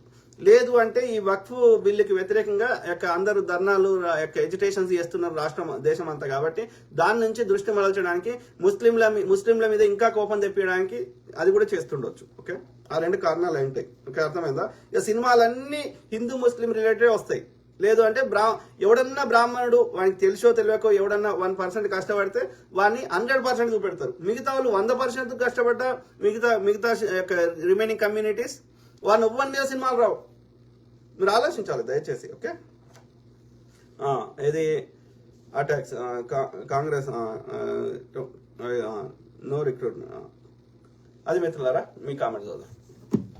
దొంగ నా కొడుకు శ్యామ్ ఏమంటున్నావు? శ్యామ్ చంపినోడు హిందువా చచ్చిపోయినోడు హిందువా అని చూస్తున్నాడు తప్ప అసలు చంపడానికి గల కారణం ఏంటి? తీవ్రవాదం. ఆ తీవ్రవాదం ఏ మతం చేసింది? ముస్లిం కాదు, చెడ్డవాళ్ళు, పేదవాళ్ళు, ఓకే, ఈ తాలిబాన్ మెంటాలిటీ ఉన్న వాళ్ళు, లేకపోతే వాళ్ళని బెదిరించైనా సరే, వాళ్ళని డబ్బులు ఇచ్చైనా సరే చేయడానికి సిద్ధంగా అన్ని మతాలలో ఉన్నారు. ఒక పర్టికులర్ మతానికి సంబంధం లేదు. ఒక పర్టికులర్ మతంలో ఉన్న వాళ్ళందరూ చెడ్డల్లా. ఇవాళ భారతదేశంలో ఉన్న 10% అరౌండ్ 10 or 12 ఎంత నాకు కరెక్ట్ నెంబర్ లేదు. సో అరౌండ్ 10% ఉన్న ముస్లిమ్స్ అందరు చెడ్డల్లా. వాళ్ళు భారతీయ చట్టాలు పాటిస్తలేరా? అంటే ఇప్పుడు ఏపీజే అబ్దుల్ కలాం గారు కూడా తీవ్రవాదిగా, ఏఆర్ రెహమాన్ గారు కూడా తీవ్రవాదిగా. అట్లా దేశంలో ఉన్న అందరు ముస్లిమ్స్ అందరూ ఆయుధాలు పట్టుకొని హిందువులను చంపుతున్నారా? ఎవరికి అంటే ఒక మతం మొత్తం చెడ్డ ఉందా? వాళ్ళు భారతదేశ చట్టాలు పాటిస్తలేరా? భారతదేశ ఎకానమీకి కాంట్రిబ్యూట్ చేస్తలేరా? వాళ్ళు ట్యాక్సులు కడతలేరా? భారతీయ చట్టాలు ఎక్కడ వాళ్ళు హిందువులకి నెగిటివ్ చేస్తున్నారు? ఒక అరటిపండ్లు అమ్ముకునే ముస్లిం సోదరుడు హిందువులకి ఏం ద్రోహం చేస్తుండు? అరటిపండ్లు హిందువులకు అమ్ముతలేడా? అరటిపండ్ల విషం పెడుతున్నాడా? ఎవరికి చెప్తున్నారు? మరి అరటిపండ్లు పండించే రైతు ఎవరు? హిందువు కాదా? వేల సంవత్సరాల నుంచి అన్నదమ్ములకు కలిసి ఉన్నాము. ఇక్కడ ఎవరికి సమస్య లేదు. కావాలని కయ్యం పెడుతుంది వాడు, ముస్లిం వేషం వేసుకొని హిందువులను కొట్టి మళ్ళీ ముస్లింలు కొట్టినని ప్రచారం చేస్తాడు వాడు. వీడే హిందువుల ఓట్ల కోసము హిందువులను చంపుతున్నవాడు ఈ ఆర్య బ్రాహ్మణుడే. అది మన హిందువులను మేల్కోవాలి. దయచేసి మీకు దండం పెడతా, ఆలోచించండి కదా. ఇక మరి హిందూ రాజు వచ్చినాక కూడా హిందువులకు రక్షణ లేకపోతే ఇంకా ఎక్కడ రక్షణ ఉంటుందిరా? ముస్లిం ప్రెసిడెంట్ గా ఉన్నప్పుడు, సిక్ ప్రధానిగా ఉన్నప్పుడు రక్షణ ఉంది హిందువులకి. ఇప్పుడు ఎందుకు రక్షణ లేకుండా పోయింది? అన్ని విదేశాల్లో పోతాడు, నేను ఉన్న చట్టాలన్నీ తొలగిస్తా అంటాడు. చట్టం తెచ్చింది ఎందుకోసం? ఇప్పుడు ట్రాఫిక్ రూల్స్ పెట్టినాం. ట్రాఫిక్ రూల్ పెట్టకపోతే ఏమవుతుంది? పెద్ద వాహనాలు వచ్చి చిన్న వాహనాలు గుద్దేసి వెళ్ళిపోతాయి. అందుకని ట్రాఫిక్ రూల్స్ పెట్టినాం కదా. సేమ్ థింగ్, చట్టాలు ఎందుకు తెచ్చినాం? ఎవడైనా అబ్యూజ్ చేయొద్దని, రైట్? సో ఉన్న చట్టాలని ఎత్తేస్తుంది వాడు, ఉన్న సంపద అంతా తీసుకొని అదానికి పేరుకే తన మిత్రులకు ఇస్తుంది వాడు. ఆలోచించండి. They want to use this Hindu-Muslim sentiment and they want Hindu votes and they want to continuously loot our Hindus' wealth. ఇది గమనించాలి. ఆర్యుడు దొంగ నా కొడుకు. ఏమంటున్నావు శ్యామ్? సో ఆ తీవ్రవాదం ఏ మతం చేసింది? ముస్లిం మతం చేసింది కాబట్టి ఇస్లాం తీవ్రవాదం. మరి అదే గుజరాత్ లో అల్లరి సృష్టించినటువంటి తీవ్రవాదులు ఎవరు? రాష్ట్రం నుండి తడిపార్ చేసినటువంటి వ్యక్తులు ఎవరు? అప్పుడు ఈ ఫీవర్ వాదాన్ని ఏమంటారు? దొంగ నా కొడుకులు హిందువులకు ముస్లింలకు కావాలని ఆ యొక్క గోద్రాలో ఆ కరసేవకులను చంపింది వీళ్ళే. ఆ బూచి చూపెట్టి 1000 మంది ముస్లింస్ చంపింది వీళ్ళే. మోడీ అమిత్ షా గూండాలు రౌడీలు. అది కాకుండా వీళ్ళ నెట్వర్క్ అంతా ఈ RSS Brahmins. Okay, Golwalkar, Hedgewar, Mohan Bhagwat, ఇంకోటి వచ్చిన కొడుకు. ఏమంటున్నా శ్యామ్? తెలంగాణ శ్యామ్ పగడిపల్లి. ఈ బీజేపీ ఎంఐఎం చేస్తున్న పనికిమాలిన రాజకీయాల వల్ల అంటే డే టు డే ప్రజా సమస్యల మీద చర్చ ఉండకూడదు. అంటే ఏం చేయాలి? హిందువులను చంపాలి, ముస్లింలను చంపాలి, క్రిస్టియన్ చంపాలి. ఇదే పనిగా ఈ మతం చుట్టే తిరగాలి.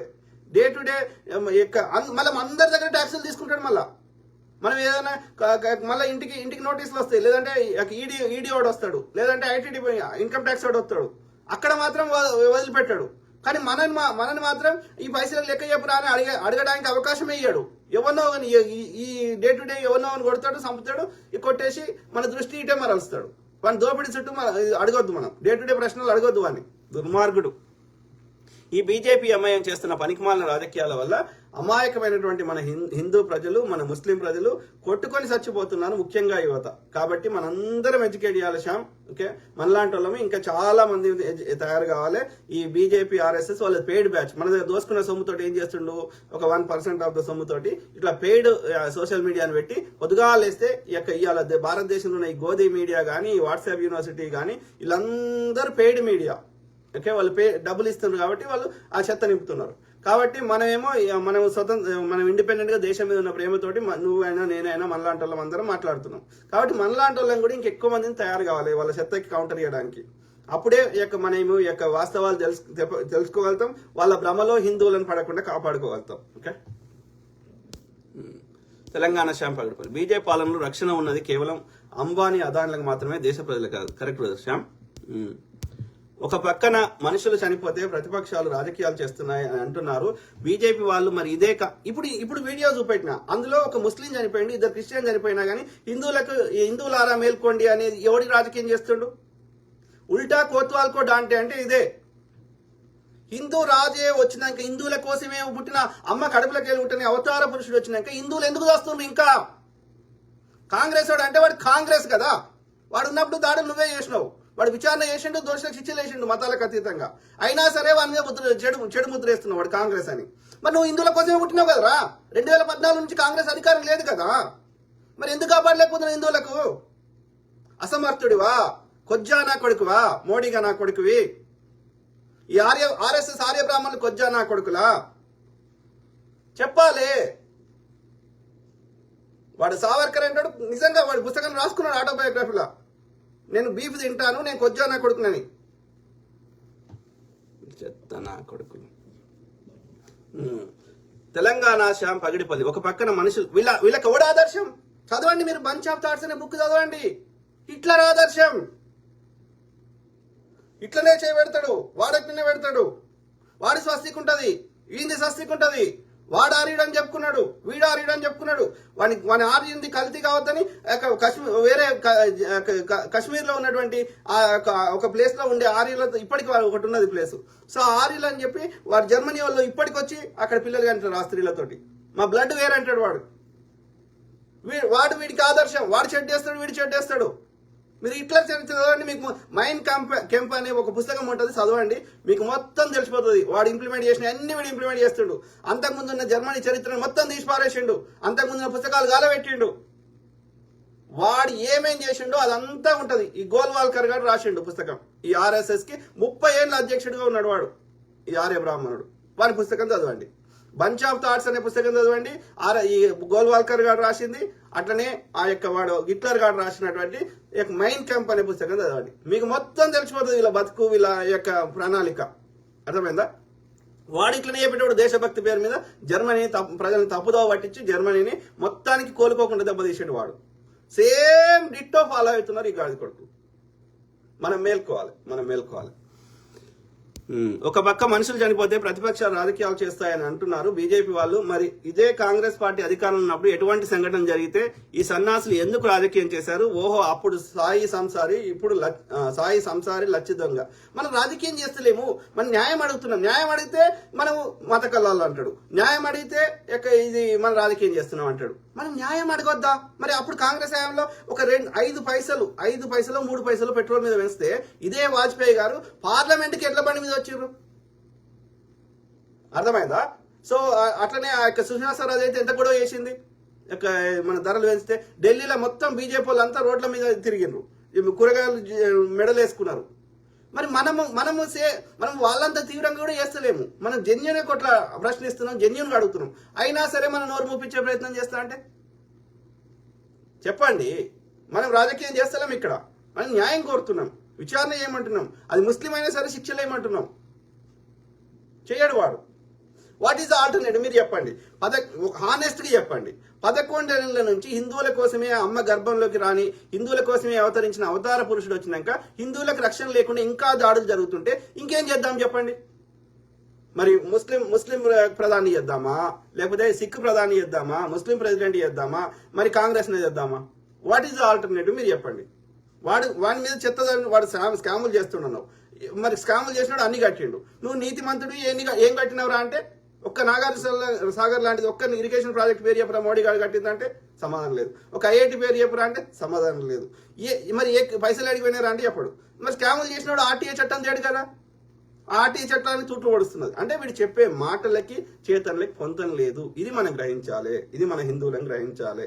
మేలుకోరా నాయన, అనార్యుడైనటువంటి శూద్రుడా, క్షత్రియుడా, వైశ్యుడా, మేల్కో. ఆర్యులు వేరు, బ్రాహ్మణులు వేరు, మన హిందువులం వేరు. చచ్చిపోతే శత్రువుడు చచ్చిపోవాలి యుద్ధం చేసి, నష్టపోతే వ్యాపారం చేసి వైశ్యుడు నాశనం కావాలి, మొద్దు పని చేసి ఏది శూద్రుడు చచ్చిపోవాలి. కానీ ఏ పని చేయకుండా అందరిని కంట్రోల్ చేస్తూ వాడు సుఖం అనుభవిస్తుంది. అప్పుడు ఇప్పుడు ఎప్పుడు ఈ ఆర్య బ్రాహ్మణుడు, ఆర్యుడు అంటేనే గొప్పవాడు వాడు. కాబట్టి వాడి రాజ్యాంగంలోనే రాసుకున్నాడు అది. కాబట్టి మనందరం మేల్కోవాలి. మిగతా 3 వర్ణాల వారు. నరేంద్ర మోడీ పాలనలో హిందువులకు, ముస్లింలకు, క్రైస్తవులకు, అసలు భారతీయులకి రక్షణ లేకుండా పోయింది. ఒక్క మాటలో చెప్పాలంటే భారతదేశాన్ని కాపాడే జవాన్లకి రక్షణ లేకుండా పోయింది. పైగా వీళ్ళు దేశభక్తులు అంటారు. ఇది ఎక్కడి దుర్మార్గం? అందుకే అంటున్నా, వాళ్ళ మాటలు నమ్మకూడదు, చేతలు అబద్ధం చెప్పాయి. The action speak louder. Okay, కాబట్టి వాళ్ళ చేతల్లో ఎవరికీ రక్షణ లేదు. ఓకే, ఒక్క ఆర్య బ్రాహ్మణులకు తప్ప. సింపుల్. తెలంగాణ శ్యామ్ ఈ వెంకతో ఇజ్రాయెల్తో ఒప్పందం చేసుకుని మళ్ళీ ఆయుధాల పేరుతోనే స్కాన్ చేస్తాడు. కరెక్ట్ కదా? వాళ్ళకి ఆయుధాలు కొనాలి, వాళ్ళకి అమ్ముకోవాలంటే ఇక్కడ గొడవ చేసి దీన్ని బూచే చూపెట్టి ఇంకా ఆయుధాలు ఎందుకు ఇంపోర్ట్ చేసుకుంటూ తయారు చేయొచ్చు కదా? మన దగ్గర సైంటిస్ట్ లేరా?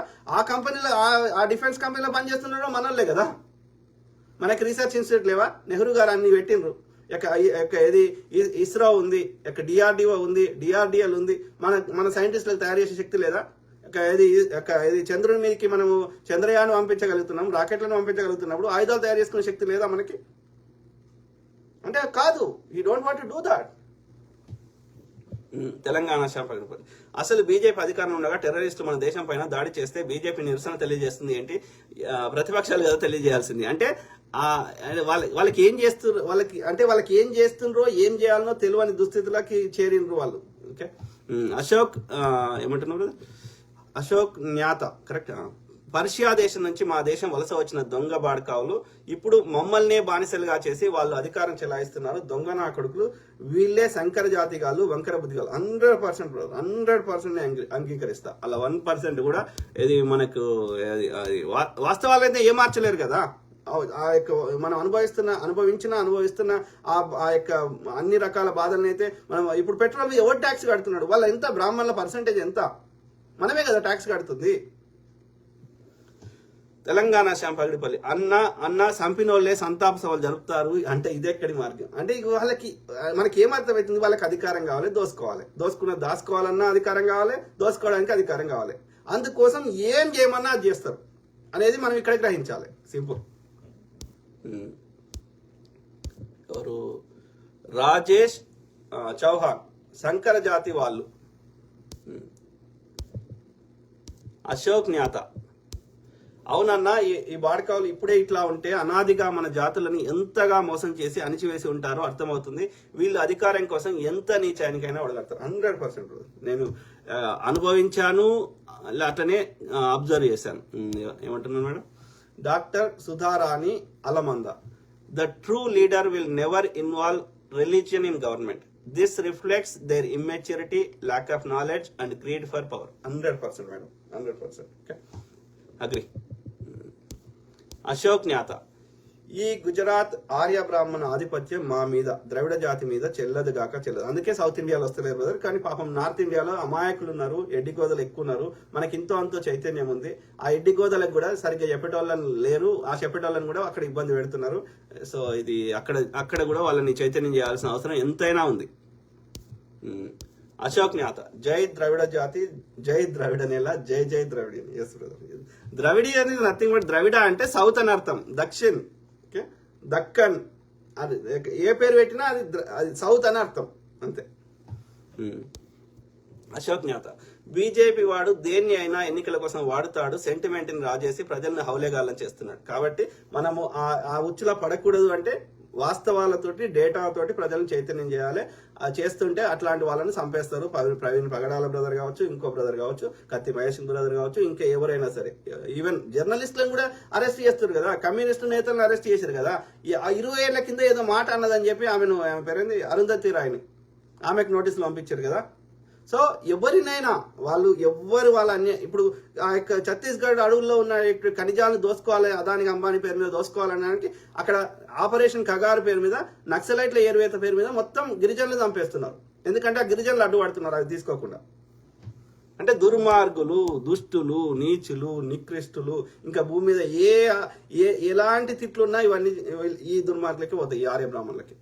Vijay Maloth royal Lambadi. Parliament Bhavan red fort కి భూదానం చేసిందే రాజా విక్రమాదిత్య ఎట్ హేము బూక్య గిరిజన బిడ్డ.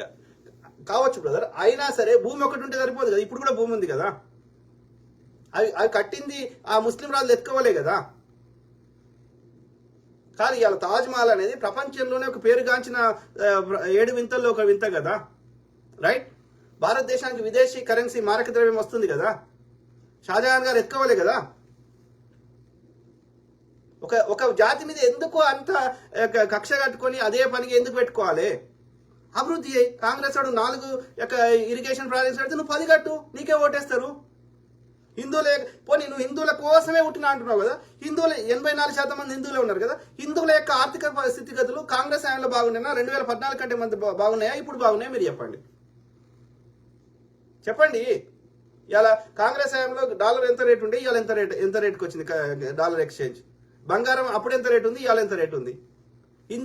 ఎవరికి ఎక్కువ నష్టం జరుగుతుంది? కరోనాలో ఎక్కువ మంది హిందువులు చచ్చిపోయారా, వేరే వాళ్ళు చచ్చిపోయారా? ఇలా దేశంలో ట్యాక్స్లు ఎక్కువ కడుతుంది హిందువులా, వేరే వాళ్ళ? హిందువుల బతుకులు ఎక్కడ మారినాయి? ఏ హిందూ ధనవంతుడు అని చెప్పండి నాకు. ఆయననే చెప్తుండే కదా పబ్లిక్ వచ్చి, 80 కోట్ల మందికి దొడ్డు రేషన్ బియ్యం తినే స్థాయికి నేను తెచ్చినా అని మోడీ అఫీషియల్ చెప్తుండే కదా. దొడ్డు రేషన్ బియ్యం ఎవరు తింటారు? అత్యంత పేదవాళ్ళు కదా.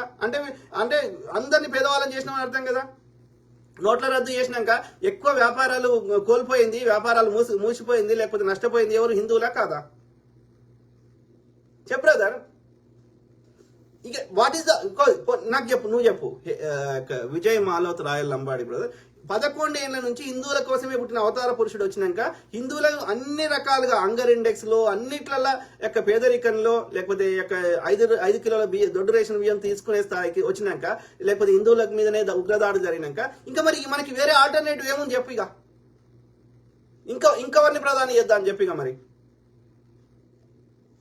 బాగుపడాలి. వాడు 60 ఏళ్ళు 70 ఏళ్ళ నుంచి వాడు ఎన్ని చేసినా వాడు మంచిగా చేస్తలేడని వాడి మీద బురద అన్నావు, స్కామ్లు అన్నావు, ఇంకోటి అన్నావు. వాడు మంచిగా లేడని వాడిని పక్క పెట్టినాక నీవు 11 ఏళ్ళ నుంచి నువ్వు అధికారం ఉన్నాక ఇంకేం చేద్దాం చెప్పు, నువ్వు చెప్పు. ప్రొవైడ్ ఏ ప్రాక్టికల్ సొల్యూషన్ అంటే ఆలోచించు. నువ్వు చెప్పే మాటలకి అక్కడ జరుగుతున్న చర్యలకి పొంతన కలుస్తలేదు. కాబట్టి ఎల్లకాలం ఆ చెవులలో తామర పూలు పెట్టలేరు. నువ్వు లంబాడి అయ్యండి, నీకు ఈ లంబాడీలకి ఎస్టీ హక్కు ఇచ్చింది ఇందిరాగాంధీ గారు. వీళ్ళు ఎస్టీలు కాదు, ఉపమ్ముకోవడానికి వచ్చిన రాజస్థాన్ నుంచి కోయలు చెంచులు వీళ్ళుండే యొక్క ఎస్టీల కింద వాళ్ళకి నష్టం చేస్తూ ఈ లంబాడీలకి ఎస్టీ హోదా కల్పించిందే ఇందిరాగాంధీ గారు. అయినా వీళ్ళకి సిగ్గుశరం లేకుండా ఇలా బీజేపీ మతం పేరు మీద బీజేపీ సంకనాకుతున్నారు. వీళ్ళు ఉపమ్ముకోవడానికి వచ్చినాడు గతి లేక. ఎందుకంటే అరేబియా సముద్రం ఒడ్డుకుండే ఆడ ఏం లేదు కదా, ఎడారి కదా. సో ఆడ ఏం దొరికితే ఉప్పు తప్ప ఏం దొరికేది? ఆ ఉప్పును పక్కకు తీసి ఉప్పును తయారు చేసి ఎడ్ల బండ్ల మీద తెచ్చుకొని పొద్దంతా ఊర్లలో అమ్ముకొని పొద్దుకి ఆ ఊరవతల ఆడ గుడిసెలు వేసుకొని ఉండేవాళ్ళు. ఈడ మెదక్ పార్లమెంట్ మన యొక్క మెదక్ పార్లమెంట్ కి ఆమె పోటీ చేసింది ఇందిరాగాంధీ గారు. అప్పుడు ఆడ ఈ లంబడోళ్ళు అంతా ఎక్కువ ఉంటే ఆమెకు ఓట్లేయమని మిమ్మల్ని ఎస్టీల హోదాలు వేస్తా అని వీళ్ళని ఎస్టీ హోదా కల్పించింది. ఇప్పుడు మళ్ళీ లాతు అంటున్నారు. వీళ్ళు విశ్వాసం లేదు గాడిద కొడుకులకి, సిగ్గు శరం లేదు. ఆలోచించండి మిత్రులారా. అశోక్ జ్ఞాత ఆర్య గాడిదలు చాలా cunning. Correct brother. Vijay Malavath రాయలమ్మడు అన్ని తప్పులే. మరి ఎందుకు జరుగుతుంది చెప్పురా అంటే చెప్పవచ్చు కదరా నాయన. ఇప్పుడు మరి నేను అడిగిన స్ట్రైట్ ఫార్వర్డ్ క్వశ్చన్, నేను ఎక్కువ ఏం అడుగుతలేను. 11 ఏళ్ల నుంచి ఈయననే ఉన్నాక అయినా ఇవన్నీ జరుగుతుంటే మరి ఏం చేద్దాం చెప్పు. వాట్ ఈస్ ద ఆల్టర్నేటివ్ చెప్పు. నువ్వు చెప్తున్న రాణా ప్రతాప్ సింగ్ తీసుకొద్దామా, విక్రమాదిత్యని తీసుకొద్దామా, ఎవరిని తీసుకొద్దామా చెప్పు నాకు. ఎస్, మీకు పగ ఉండొచ్చు, ఏది లంబాడోళ్ళకి పగ ఉండొచ్చు. ఎందుకున్నదంటే ఈ మొఘళ్ళు రాకముందు, ఈ ముస్లిం రాజులు రాకముందు భారతదేశాన్ని పరిపాలించింది ఈ రాజస్థానీలు. అర్థమైందా? అది ఈ ప్రతాప్ సింగ్ కావచ్చు, ఆ ప్రతాప్ సింగ్ కావచ్చు. వీళ్ళు అత్యంత పరాక్రమవంతులు. కాబట్టి వీళ్ళు ఏం చేసారు, మొఘళ్ళు వీళ్ళకంటే పరాక్రమవంతులు. వాళ్ళు కూడా ఏం చేశారు, అక్బర్ అయినా ఇంకో వాళ్ళైనా మొఘళ్ళు అయినా ఎంత పరాక్రమ ముస్లిం రాజులైనా వీళ్ళతో గెలవలేకపోయారు. ఏం చేశారు, వీళ్ళతో సంధి చేసుకున్నారు. అక్బర్ ఆమెను నిజంగా ప్రేమించి చేసుకోలే. That was a political alliance అది రాజస్థానీ వీళ్ళతోటి. అర్థమైందా? కాబట్టి మీకు ఆ పగ ఉండొచ్చు ముస్లింల మీద. ఎందుకంటే మీరు ఛత్రపతిగా మీరు దేశాన్ని రాజ్యమేలిన రాజస్థానీలు యొక్క ఏది కాకుండా ముస్లిం రాజులు పరిపాలించే వరకు మీకు పగ ఉండొచ్చు. I understand. కానీ దానికి ఇప్పుడు జరుగుతున్న వాటికి సంబంధం లేదే. స్వతంత్రం వచ్చింది, రాజ్యాంగం రాసుకున్నాం, ఒక డిఫరెంట్ ఇండియా ఆఫ్టర్ ఇండిపెండెన్స్. మళ్ళా బిఫోర్ ఇండిపెండెన్స్ అన్నిటిని మళ్ళా ఏది దాన్ని ప్రాతిపదికన నువ్వు డే టు డే యొక్క సమస్యలు సృష్టిస్తా అంటే భారత రాజ్యాంగంలో అందరం సమానమే. ఓకే, అందరం ట్యాక్సీలు కడుతున్నాం. ఓకే, తప్పు ఎవడు చేసినా ఏ మతం వాడు చేసినా శిక్షలు పడాల్సిందే. మతం అనేది వ్యక్తిగత విశ్వాసం. దాన్ని ప్రతి దగ్గరికి తీసుకురావద్దు. రాజకీయాలకి ఓట్ల దగ్గరికి ఇంకో దగ్గర తీసుకురావద్దు. ఓకే, దోషులు ఎవడైనా ఇట్లా హింసలు చేస్తే శిక్షలు వేయండి. అది ముస్లిం అయినా వేయండి. కాంగ్రెస్ యొక్క భక్తుల్ని తీసుకొచ్చి అరెస్ట్ చేసి లోపల వారేసింది, అఫ్జల్ గుర్ని ఉరిదీసింది, అట్లనే యొక్క కసబ్ను ఉరిదీసింది. మిగతా 10 మంది ఆ తీవ్రవాదులు వస్తే వాళ్ళని అక్కడనే చంపేసింది. అట్లా మీరు కూడా చేయండి, విచారణ చేయండి. మేము వద్దంటున్నామా? ఎందుకు విచారణ చేస్తలేరు? విజయ్ మాలవత్ లంబాడి రాయల్ బ్రదర్, నేను అడిగిన వాటికి స్ట్రైట్ ఫార్వర్డ్ క్వశ్చన్ ఆన్సర్ చెప్పు. ఓకే, తిమ్మిని బమ్మి చేస్తా, ఎంతసేపు హిందూ ముస్లిం సెంటిమెంట్ రేపుకుంటా హిందువులను చంపుతా యారులు అంటే మేము చూస్తూ ఊరుకోం. గుర్తుపెట్టుకో బ్రదర్. అశోక్ జ్ఞాత దీని తల్లి ఎవడు ఎన్ని ఆటంకాలు పెట్టినా యుద్ధ పోరాటం మాత్రం ఆపొద్దు. మీరు ఎందరో బలహీనులకు బలం అవుతున్నారు. Great. We are with you. Thank you to all my brothers, sisters, friends, everyone. Okay, we have to continue our fight. We need to educate our people. వాళ్ళు చెత్త నింపే ప్రయత్నం చేస్తారు. దానికి కౌంటర్ గా మనం ప్రజల్ని ఎడ్యుకేట్ చేయాల్సిన అవసరం ఉంది. డాక్టర్ బాబాసాహెబ్ అంబేద్కర్ గారు చూపెట్టిన మార్గంలో, మహాత్మా గాంధీ గారు చూపెట్టిన మార్గంలో, పూలే దంపతులు చూపెట్టిన మార్గంలో, బుద్ధ భగవానుడు చూపెట్టిన మార్గంలో, యేసుక్రీస్తు గారు చూపెట్టిన మార్గంలో ఓకే శాంతియుతంగానే మనం పోరాటం చేద్దాం. సింపుల్. విజయ్ మాలోత్ రాయల్ లంబాడి. మరి పృథ్వీరాజ్ చౌహాన్ ఏ బ్రాహ్మణ్? మళ్ళీ ఈ పృథ్వీరాజ్ చౌహాన్ ఎందుకు తీసుకొస్తున్నావు బ్రదర్? ఆర్యుల యొక్క నేను పృథ్వీరాజ్ చౌహాన్ లేకపోతే ఈ రాజస్థాన్ వాళ్ళు పరిపాలన చేసిన దాని గురించి మనం మాట్లాడతలేమే. మనం ఏం మాట్లాడుతున్నాం? రాజస్థాన్లే కదా అక్బర్ దగ్గర పనిచేసిన మాన్సింగ్ ఎవరు? ఔరంగజేబ్ కింద సైన్యాధ్యక్షుడు పనిచేసినటువంటి ఆ యొక్క ఛత్రపతి శివాజీని అరెస్ట్ చేసి తీసుకుపోయినటువంటి సైన్యాధ్యక్షుడు ఎవరు? రాజస్థానీలే కదా, రైట్? అవునా కాదా? జోధాబాయి ఎవరు? ఇలా ఎక్కడెక్కడ మన యొక్క ఫతేపూర్ సిక్రీలో ఆమె రాణిగా ఆమె కోటలు ఇప్పటికి ఉన్నాయి కదా. మీరే కదా దోస్తీ చేసింది. మరి అట్లంటే మేము రాజస్థానీలోనే ఎవరినేమంటలేమే. ఎస్, వాళ్ళు మంచిగా పరిపాలించారు, కానీ ముస్లిం రాజులు వచ్చి వాళ్ళు పరిపాలిద్దామని వాళ్ళని ఓడించారు, లేదా వాళ్ళతో సంధి చేసుకున్నారు, పరిపాలించారు. మేము రాజస్థానీ వాళ్ళ యోధులను ఏమంటలేము, రాజులను ఏమంటలేము, అట్లనే ఈ యొక్క ఇది ముస్లిం రాజులను ఏమంటలేము. ఏ మతం, ఏ మంచి రాజుని ఏమంటలేము, ఏ మతం వాడైనా. శాతవాహనులు ఏమంటలేము మేము, రైట్? ఎవడు అబ్యూజ్ చేసిండు, చేస్తున్నాడు. పుష్యమిత్ర శంకుని అంటున్నాం. ఎవడైతే బ్రాహ్మణుడు అబ్యూజ్ చేస్తుండో అప్పుడు ఇప్పుడు వాళ్ళని అంటున్నాం. నీకేం వస్తుంది? నిన్నేం అంటలేమే. అంటే ఏదో అంటారు కదా, ఏదో బ్రదర్ నీకెందుకు నొప్పి అవుతుందో, నాకు నువ్వు లంబాడి అని పెట్టుకున్నావు, నీకెందుకు నొప్పి అవుతుందో, నేను ఆర్యుల యొక్క అక్రమాల గురించి మాట్లాడితే నీకెందుకు నొప్పి అవుతుందో చెప్పు బ్రదర్. ఒక లంబాడి ఆయనని బీజేపీ ప్రెసిడెంట్ చేయమని చూద్దాం. ఈ కాంగ్రెస్ కి ఒక దళితుని ప్రెసిడెంట్ ఇలా ప్రెసిడెంట్ ఉన్నాడు, రైట్? ఒక కాంగ్రెస్ లో ఒక దళితుడు ఇలా ఉప ముఖ్యమంత్రి ఉన్నాడు. కాంగ్రెస్ లో దళితుడు ఒక స్పీకర్ ఉన్నాడు. మరి రాజస్థాన్ లో గెలిస్తే ఒక బీసీని ముఖ్యమంత్రి చేస్తా అన్నాడు. మరి లంబడాన్ని ఏమని ఎందుకు రాజస్థాన్ లో యొక్క బ్రాహ్మణ్ని ముఖ్యమంత్రి చేసిండు? చెప్తావా దీనికి సమాధానం? అంతే అంటున్నా. మీకు సిగ్గుశరం లేదు.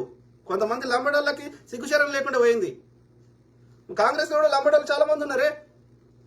రామచంద్ర నాయక్ ఉన్నాడు, లేకపోతే ఆయన పేరేంది, మన యొక్క మొన్న కార్పొరేట్ పదవి వచ్చింది, బెల్లయ్య నాయక్ ఉన్నారు. అట్లా చాలా మంది ఉన్నారే.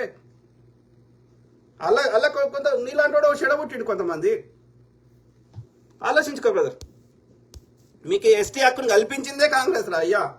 లంబడోళ్ళకి ఎస్టీ హక్కు కల్పించిందే కాంగ్రెస్. అయినా మీకు తిన్న తలలు ఉంచే రకం ఎట్లా తయారయ్యారా? మేము రాజస్థాన్ రాజులను ఎవరినే మాటలేం, కేవలం ఆర్యునే తిడుతున్నాం. అశోక్ నేత జై అన్నా, జై భీమ్, జై భీమ్ బ్రదర్, జై భీమ్. జై భీమ్రావ్ అంబేద్కర్, జై భీమ్రావ్ రామ్జీ సత్పల్ ఆయన పేరు. ఓకే, అంబేద్కర్ కాదు. మళ్ళీ అంబేద్కర్ అన్నది అది బ్రాహ్మణ్ది అవుతుంది. కాబట్టి భీమ్రావ్ రామ్జీ సక్పల్ వాళ్ళ ఇంటి పేరు సక్పల్. ఓకే, రామ్జీ వాళ్ళ ఆయన పేరు భీమ్రావ్. మళ్ళీ అంబేద్కర్ అంటే మళ్ళీ ఈ బ్రాహ్మణుడిని పిలవాల్సి వస్తుంది. సో బ్రాహ్మణుడి ఆధిపత్యాన్ని, బ్రాహ్మణుడి పేరుని రూపుమాపాల్సిన అవసరం ఉంది. అంటే వాళ్ళ ఒరిజినల్ పేర్లు ఏమున్నాయి అవే వెళ్తాం. జై భీమ్రావ్, జై భీమ్రావ్. విజయ్ మాలోత్ రాయల్ లంబాడి కాంగ్రెస్ కాదురా గాడిద, మొట్టమొదటి ఏఐటిఎస్సి అందుకే పుట్టింది కాంగ్రెస్. అరే అవుల నా కొడక, కాంగ్రెస్ అనేది జాతీయవాదులు కలిసి ఏర్పాటు చేసుకున్నారు. ఓకే, ఎక్కడ బొంబాయిలో కలకత్తాలో వాళ్ళు కలకత్తా యూనివర్సిటీలో చదువుకునే వాళ్ళందరూ జాతీయవాదులందరూ ఆ యొక్క ఒక బ్రిటిష్ ఆఫీసర్ ఇట్లా కొట్లాడురా, ఇట్లా కొట్లాడితే మీకు ఏమైనా అవకాశం ఉంది, మీరు పరిపాలనలో భాగస్వాములు అవుతారంటే వాళ్ళందరూ కలిసి పూనాలో మీటింగ్ పెట్టుకుందాం అనుకుంటే, పూనాలో అప్పుడు ప్లేగ్ వస్తే అప్పుడు బొంబాయిలో పెట్టుకున్నారు వాళ్ళందరూ జాతీయవాదులు అందరు కలిసి, ఉమేష్ చంద్ర బెనర్జీ అట్లాంటి వాళ్ళందరూ కలిసి. ఓకే, ఆ విధంగా ఏర్పడ్డదే కాంగ్రెస్. కాంగ్రెస్ అంటే ఇంగ్లీష్ లో కంగ్రెషన్ ఆఫ్ పీపుల్, అంటే అందరు గుమిగూడి ఒక దగ్గర గుమిగూడితే దాన్ని కాంగ్రెస్ అంటారు. ఇప్పుడు అమెరికాలో కూడా సెనేట్లు వాటిని కాంగ్రెస్ అంటారు. ఓకే, కాంగ్రెస్ అంటే ఒక దగ్గర గుమిగూడడం అని అర్థం. జాతీయవాదులు అందరు కలిసి పెట్టుకున్నదే కాంగ్రెస్ పార్టీ. ఒక వ్యక్తి స్థాపించలేదు. అప్పుడు ఇప్పుడు ఒక వ్యక్తి నడిపిస్తలేడు. అది ప్రజలందరూ దేశం మీద ప్రేమ ఉన్న వాళ్ళందరూ కలిసి నడిపిస్తున్నది. అందులో నీకు వచ్చిన సమస్య ఏంది అంటే, నీకు ఏం మాట్లాడుతున్నావో నీకు ఏందో నీకు తెలుస్తలేదు. ఏ విషయ పరిజ్ఞానం లేకుండా ఈ వాట్సాప్లో వచ్చే చెత్తతోటి మా యొక్క ప్రజల్ని తప్పుదోవ పట్టిస్తా అంటే మేము ప్రజల్ని వాస్తవాలతో ఎడ్యుకేట్ చేస్తాం. సింపుల్. విజయ్ మాలోత్ రాయల్ లంబాడి, నువ్వు అప్పుడే పుట్టినవా రాజు అంట. ఏం మాట్లాడుతున్నావు బ్రదర్ విజయ్ మాలోత్? నీ సంస్కారానికి వదిలేస్తున్నావు. ఏదైనా సబ్జెక్ట్ మాట్లాడు, నేను తప్పకుండా నాకున్న నాలెడ్జ్ తోటి చెప్తా, లేకపోతే కరెక్ట్ రీసెర్చ్ చేసి చెప్తా. నేను చెప్పింది నీకు నమ్మకం లేకపోతే గ్రాక్ అనే యాప్ ఉంటుంది, అందులో పోయి సెర్చ్ కొట్టు, నీకు కరెక్ట్ ఇన్ఫర్మేషన్ చెప్తుంది. అదైతే మన దేశపోడు కూడా ట్రై చేయాలి. మీరు ఎవరైతే ట్రంప్ మా దోస్త్ అంటారో ఆ ట్రంప్కి అత్యంత సలహాదారు ఆయన చెప్తేనే ఇవాళ ప్రభుత్వం అమెరికా ప్రభుత్వం నడిచే స్థితిలో ఉంది, ట్రంప్ డెసిషన్ మేకింగ్ లో ఉన్నది. ఆ ట్రంప్ తయారు చేసిన ఆర్టిఫిషియల్ ఇంటెలిజెన్స్ యాపే గ్రాక్. అందులో పోయి టైప్ కొట్టు, రాజ్బోడా గారు చెప్పింది కరెక్టా, నేను చెప్పింది కరెక్టా, ఈ రాయత్ విజయ్ మాలత్ రాయల్ లంబాడి చెప్పింది కరెక్టా, అది కరెక్ట్ చెప్తుంది. దాన్ని నమ్ము, నన్ను నమ్మకు. సింపుల్. సో అది మిత్రులారా, ఇంకొక 2 ఉన్నాయి చదువుతాం లాస్ట్లో.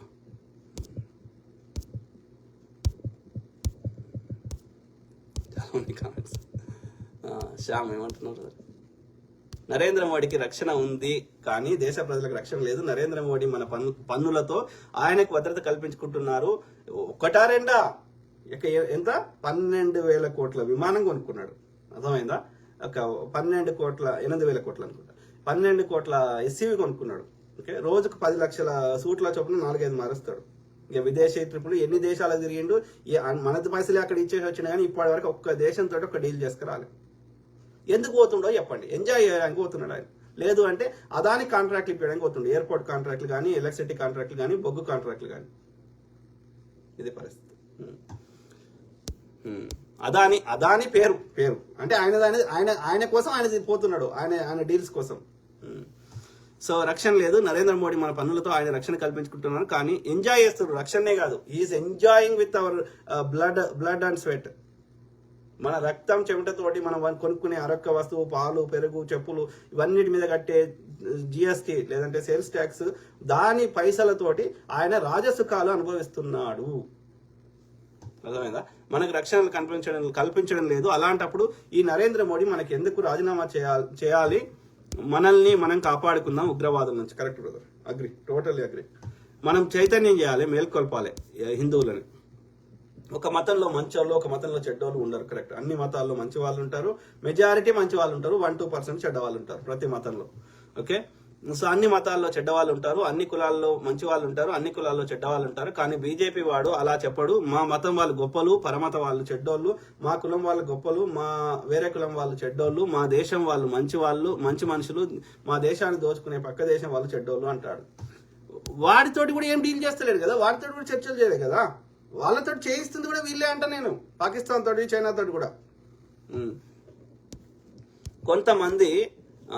కొంతమంది బీజేపీ గుండాలు మనం వ్యక్తిగతంగా బూతులు తిడితే మనం వాళ్ళపైన వీడియోలు చేయడం మానేస్తాము అనుకుంటున్నారు.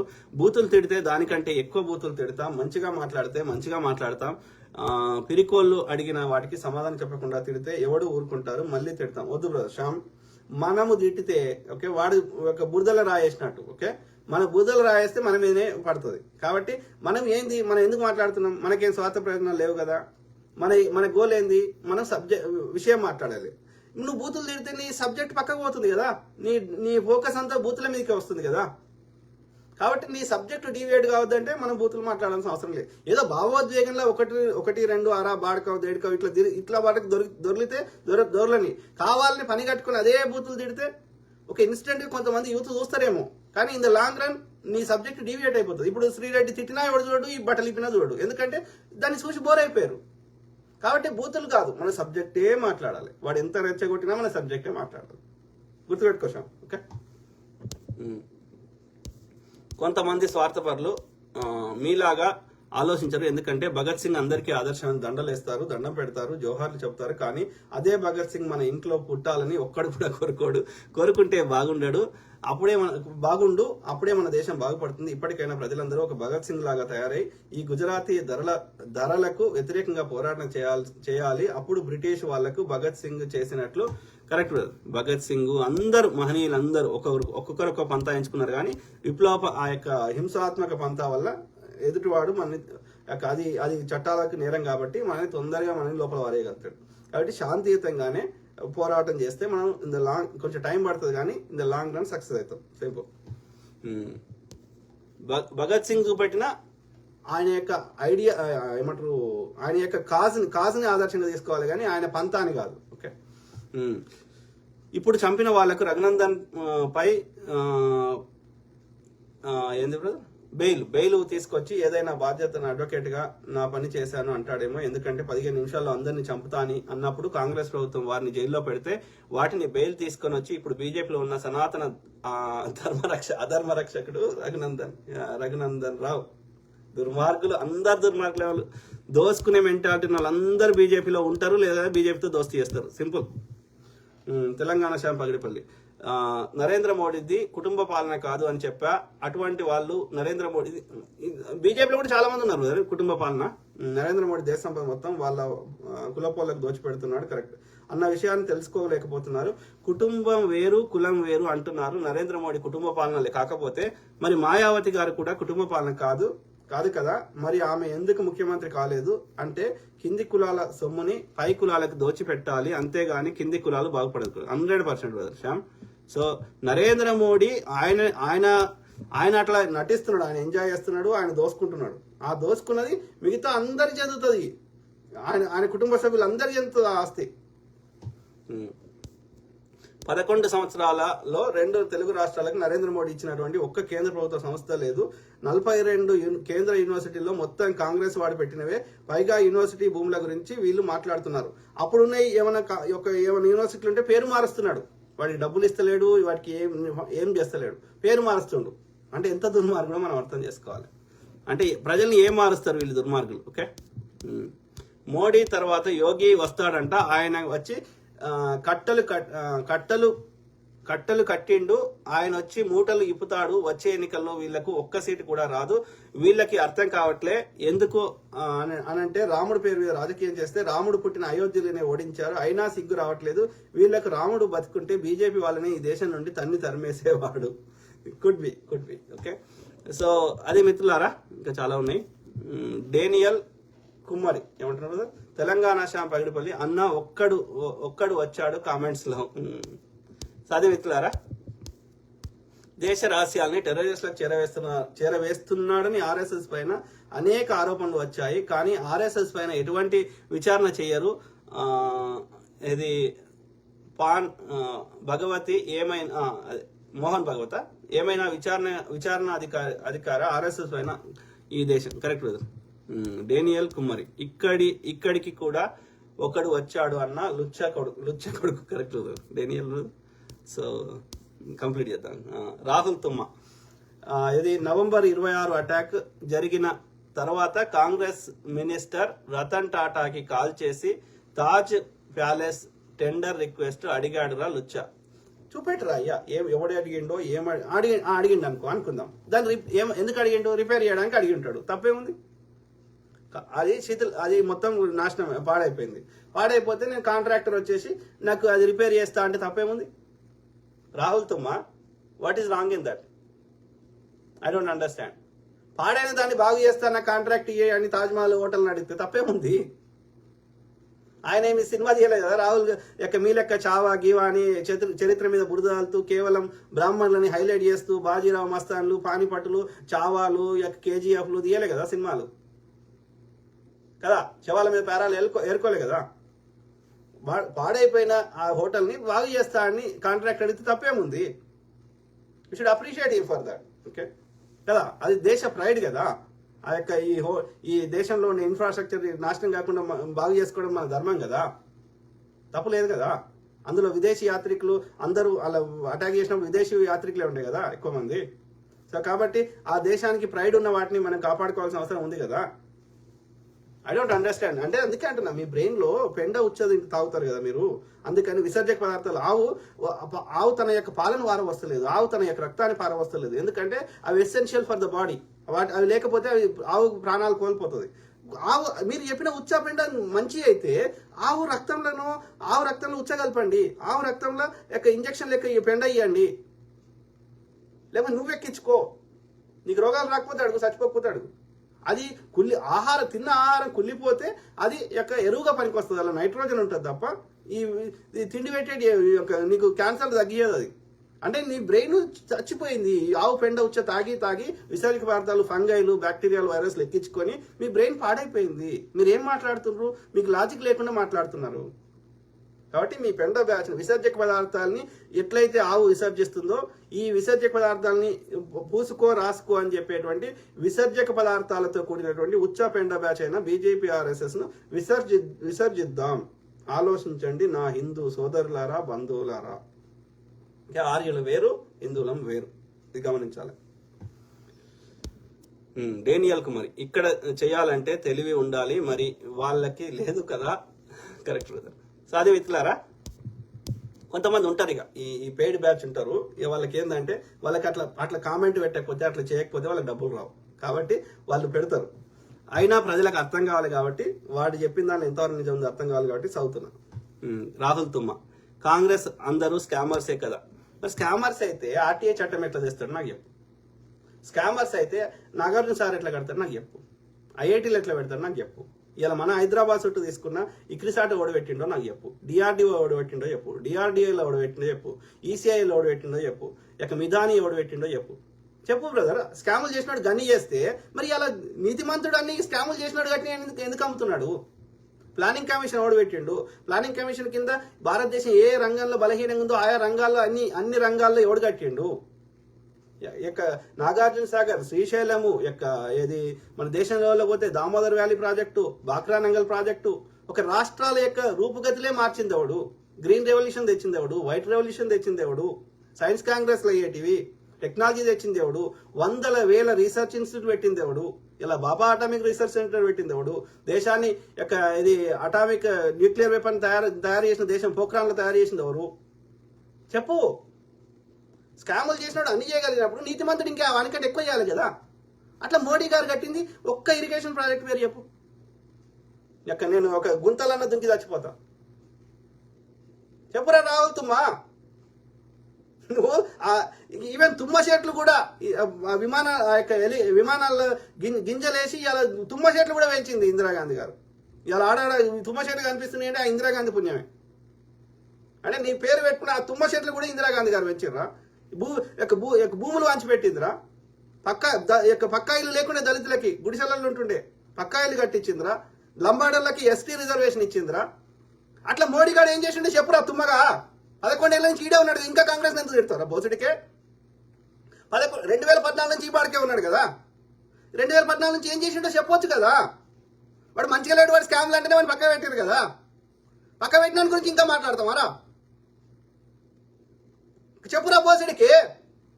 హిందువుల కోసం పుట్టినాక హిందువుల మీద ఎందుకు దాడులు జరుగుతున్నారా? హిందువులు ఎందుకు పేదలు అవుతుర్రా? 80 కోట్ల మంది హిందువులని ఎందుకు దొడ్డు రేషం స్థాయికి తీసుకొచ్చినవరా? లుచ్చన కొడక. ఒక విషయ పరిజ్ఞానం లేకుండా వాట్సాప్ లో వచ్చే చెత్తకి మళ్ళా వచ్చేసి ఇంకా కామెంట్ పెట్టే స్థాయిలు ఉన్నావురా నువ్వు. చెత్త వాడుకో. సో అది మిత్రులారా, వాడికి సబ్జెక్ట్ లేదు కాబట్టి తిడతాడు వాడు అంతే. స్కాములు చేసినాడు ఎవడన్నా ఆర్టీఐ చట్టం తెస్తాడా మిత్రులారా? Common sense. Okay, right to information act. ప్రభుత్వంలో ఏం జరుగుతుందో ప్రజలకు తెలవాలని సమాచార హక్కు చట్టం చేసిండు. ఒక అప్లికేషన్ పెట్టుకుంటే మనకి ఇన్ఫర్మేషన్ మన ఇంటికి వస్తుంది. దానికి ఎట్లా తూట్లు పడవాలని శతవిధాల ప్రయత్నం చేసి ఆర్టీఐ కింద రాకుండా చేసుకుంటుండు. గతంలో పిఎం రిలీఫ్ ఫండ్ ఉంటే పిఎం కేర్ ఫండ్స్ మార్చిండు. గతంలో ఆర్టీఐ కింద ఉంటే ఆర్టీఐ కింద రాకుండా చేసుకున్నాడు మోడీ. 1,00,000 కోట్ల రూపాయలకు పైన పిఎం కేర్ ఫండ్స్ ఉన్నాయి. ప్రజలకు ఎప్పుడంట ఏం చేస్తాడో ఎవరికి చెప్తున్నారు రైతులు? ఒక అప్లికేషన్ పెట్టుకుంటే మన దగ్గర డేటా లేదని సమాధానం చెప్తారు ఇవాళ ఆర్టీఐలు. కాంగ్రెస్ హయాంలో చెప్పలే అట్లా. తినటోడు ఎందుకు చెప్తారా? కాంగ్రెస్ హయాంలో స్కాములు చేసిన అందరూ ఇవాళ బీజేపీలు ఎందుకుంటారా? ఇవాళ సిబిఐ కేసులు ఉన్నటువంటి వాడు ఎవడు కర్ణాటకలో వాడి పేరేంది గనుల వ్యాపారి. ఇలా వాడు ఎల్లున్నాడు బల్లారి. వాడు ఏడున్నాడు? బీజేపీలో ఉన్నాడు. జ్యోతిరాజ్ సింధియా ఏడున్నాడు? బీజేపీలో ఉన్నాడు. ఇంకోటి కూడా ఉన్నాడు. అట్లా మహారాష్ట్రలో అంత ముఖ్యమంత్రి ఆదర్శ్ స్కామ్ అన్నారు. సో వీళ్ళందరూ స్కాములు చేసిన వాళ్ళందరూ ఇలా బీజేపీలో ఎందుకుంటారా? మరి ఒక్కరిని ఎందుకు చర్యలు ఉండేరా? ఇంతమంది సిడీస్ ఇవాళ తృణమూల్ కాంగ్రెస్ లో శారదా స్కామ్ అన్నారు. వాళ్ళకెళ్ళి మోర్ దాన్ 50% ఇలా బీజేపీలు ఎందుకుంటారా? మరి ఎందుకు చర్యలు లేవురా? స్కామ్లు అంటే మరి తీసుకోపోవారే. నీ పార్టీ ఎందుకు చేంజ్ చేసుకుంటున్నావు? అంటే ఈ బాడకవులకి నియతి లేదు, నీతి లేదు. ప్రతి ఒక్కరి మీద బురదలు తప్ప ఒక్క బీజేపీ మీద చర్యలు ఎందుకు ఉండేరా? ప్రజలు తన్ని ధర్మేశారు కదా 40% సర్కారా అని. ఎందుకు చర్యలు లేవు? ఎంత బాడకవు. నువ్వు మాట్లాడే స్థాయిలో ఉన్నావురా రాహుల్ లుచ్చా. సో అది మిత్రులారా, కంప్లీట్ చేద్దాం. ఒక శ్యామ్, తెలంగాణ శ్యామ్ ఏమంటున్నారు, ఒక ఆర్ఎస్ఎస్ సీనియర్ లీడర్ దేశభక్తి ముసుగులో అనే ఒక పుస్తకాన్ని రాశాడు. దేశభక్తి ముసుగులో దేశాన్ని, దేశ ప్రజల్ని ఏ విధంగా బీజేపీ దోచుకుంటున్నారు, ఆర్ఎస్ఎస్ నుంచి బయటకు వచ్చాడని తను కూడా దేశద్రోహి అని ముద్ర వేశారు. కరెక్ట్ బ్రదర్, ఇంకా చాలా ఉన్నట్టున్నాయి, కంప్లీట్ చేస్తున్నా. ఎందుకంటే చూసే వాళ్ళకి చాలా పెద్దగా అయితే జర ఇబ్బంది అవుతుంది తర్వాత. మ్యాక్స్ ముల్లర్ రాసిన పుస్తకాలు వీళ్ళ రామకృష్ణ మఠంలో అమ్ముకుంటారు. మళ్ళీ మ్యాక్స్ ముల్లర్ రాసిన సిద్ధాంతం అని ఏమన్నారు వాళ్ళు? కమ్యూనిస్ట్ భావజాలంలో ఏమన్నారు? దోపిడీ వ్యవస్థకు వ్యతిరేకంగా ఉన్నారు. దేశ సంపద అందరిది, కొందరు చేయలేనే ఉండొద్దు అన్నారు. అంతకుమించి ఏమన్నారు? ఏమనలేదు. మ్యాక్స్ ముల్లర్ కానీ లేకపోతే ఆయన పేరేంది, పెద్ద పెద్ద కమ్యూనిస్ట్ మార్క్సిస్టులు కానీ ఎవరైనా సరే లెఫ్ట్ భావజనం అందరి గోలేంది, సంపద అందరిది, కొందరే దోసుకుంటా అంటే కలవదు అన్నారు. అంతే, అంతకుమించి ఏమనలేదు. కమ్యూనిజం అంటేనే కమ్యూనిటీ అందరిది అని అర్థం. వినయ్ కన్నారం, ఈ బీజేపీ ఆర్ఎస్ఎస్ వాళ్ళకి ఆధిపత్యం, అధికార దాహం తప్ప మానవీయ కోణంలో ఆలోచించరు. వీరికి మానవత్వం లేదు. ఈ నీచులు హిందువులను చంపుతున్నారు, ముస్లింలను చంపుతున్నారు, క్రిస్టియన్స్ చంపుతున్నారు సార్. యూనిటీగా ఉన్న ఇండియాని విడగొడుతున్నారు సార్. వీరి వలన దేశం సర్వనాశనం అయిపోతుంది సార్. రాజ్ బోడా లాంటి వారు ఇంకా చాలా మంది పుట్టుకు రావాలి sir. God bless you sir. Thank you brother. I totally agree with you, totally agree. మనలాంటి వాళ్ళందరం ఎడ్యుకేట్ చేయాల్సిన అవసరం ఉంది. అందరూ పబ్లిక్లో వచ్చి మాట్లాడకపోయినా మీ ఫ్రెండ్స్కి, మీ అందుబాటులో ఉన్న ఫ్రెండ్స్కి అయినా ఎడ్యుకేట్ చేయాల్సిన అవసరం, వాళ్ళకి అర్థమయ్యేది చెప్పాల్సిన అవసరం ఉంది కదా. వాస్తవాలు అయితే మార్చలేరు కదా. కాబట్టి మనందరం ఒక సమిష్టిగా వాళ్ళ చెత్తకి, వాళ్ళ యొక్క విషయానికి, ఈ యొక్క అన్నదమ్ముల మధ్య కొట్లాటకి విరుగుడేద్దాం. ఒకటే చెప్పండి వాళ్ళకి, ఎవరికి చెప్పినా. 11 ఏళ్ల నుంచి వాడు పోని కాంగ్రెస్ వాడు షెడ్యూడ్ కాబట్టి వానికి కాంగ్రెస్ కాబట్టి వాడిని పక్కకు పెట్టినాం. 11 ఏళ్ల నుంచి మోడీ గారే ఉన్నారు కదా, హిందువుల కోసమే అవతరించాడు కదా. ఎందుకు హిందువులు పేదోళ్ళు అవుతున్నారు? ఎందుకు మనకి ఒక కాంగ్రెస్ వాడు అన్ని స్కాములు చేసినాడు, అన్ని కట్టినప్పుడు నువ్వెందుకు కడతలేవు? అట్లనే హిందువుల మీద ఎందుకు జాడులు జరుగుతున్నాయి? మరి అంటే అర్థమైంది, వీడు హిందువు కాదు, ప్లస్ వీడికి పరిపాలన చేసే సమర్థత లేదు, హిందువుల మీద ప్రేమ లేదు అనేది మనకు అర్థమవుతుంది. వీడి ఆర్యుడు, సింపుల్. ఇది మనకు చెబుదాం అందరికి. Okay, Steven Madaraboina hi sir. Hi brother. సరే మిత్రులారా, ఇక నేను కొన్ని చదువుతలేను, ఇక ఉండొచ్చు మధ్యలో. నరేంద్ర మోడీ రాజీనామా చేయాలని అందరం agree with Telangana Shyam Pagidipalli. I totally agree with you. చేద్దాం, ప్రజల్ని ఎడ్యుకేట్ చేద్దాం, అట్లనే నిరసనలు తెలుపుదాం, అట్లనే ఈ యొక్క డిమాండ్లు చేద్దాం. ఓకే, అన్ని వేదికల ద్వారా, అన్ని ప్లాట్ఫామ్స్ ద్వారా, సోషల్ మీడియా కావచ్చు, గ్రౌండ్ లెవెల్లో కావచ్చు, చట్టసభల్లో కావచ్చు. ఓకే, మనం సమిష్టిగా పోరాడదాం. రాహుల్ గాంధీ నేను మంచి బాలుడు నాకు ఓటేయమనే ఈ యాటిట్యూడ్ వల్ల ఇవాళ మనము ప్రభుత్వాన్ని ఏర్పాటు చేయడంలో ఫెయిల్ అవుతున్నాం, దగ్గర దాకా వచ్చి ఫెయిల్ అవుతున్నాం. కాబట్టి ఎదుటోడు అంత కుట్రలకు తంత్రాలు చేస్తున్నాడు, అన్ని యొక్క చాణక్య నీతులన్నీ ప్రదర్శిస్తున్నప్పుడు you have to have good strategy, you have to have good counter చేసే స్ట్రాటజీ ఉండాలి తప్ప నేను మంచి బాలుడు అంటే వర్కౌట్ కాదు. కాబట్టి Rahul Gandhi has to rethink his strategy. Okay, కాబట్టి ఐ కీప్ టాకింగ్, మాట్లాడుతూ ఉంటా, ప్రతి అంశం మీద అవగాహన చేస్తా, అట్లనే మీ తరఫున వాయిస్ ఇస్తా. ఓకే, అందరు బాగుండాలి, అందులో మనం ఉండాలి. Okay, god bless all, take care and good night, bye.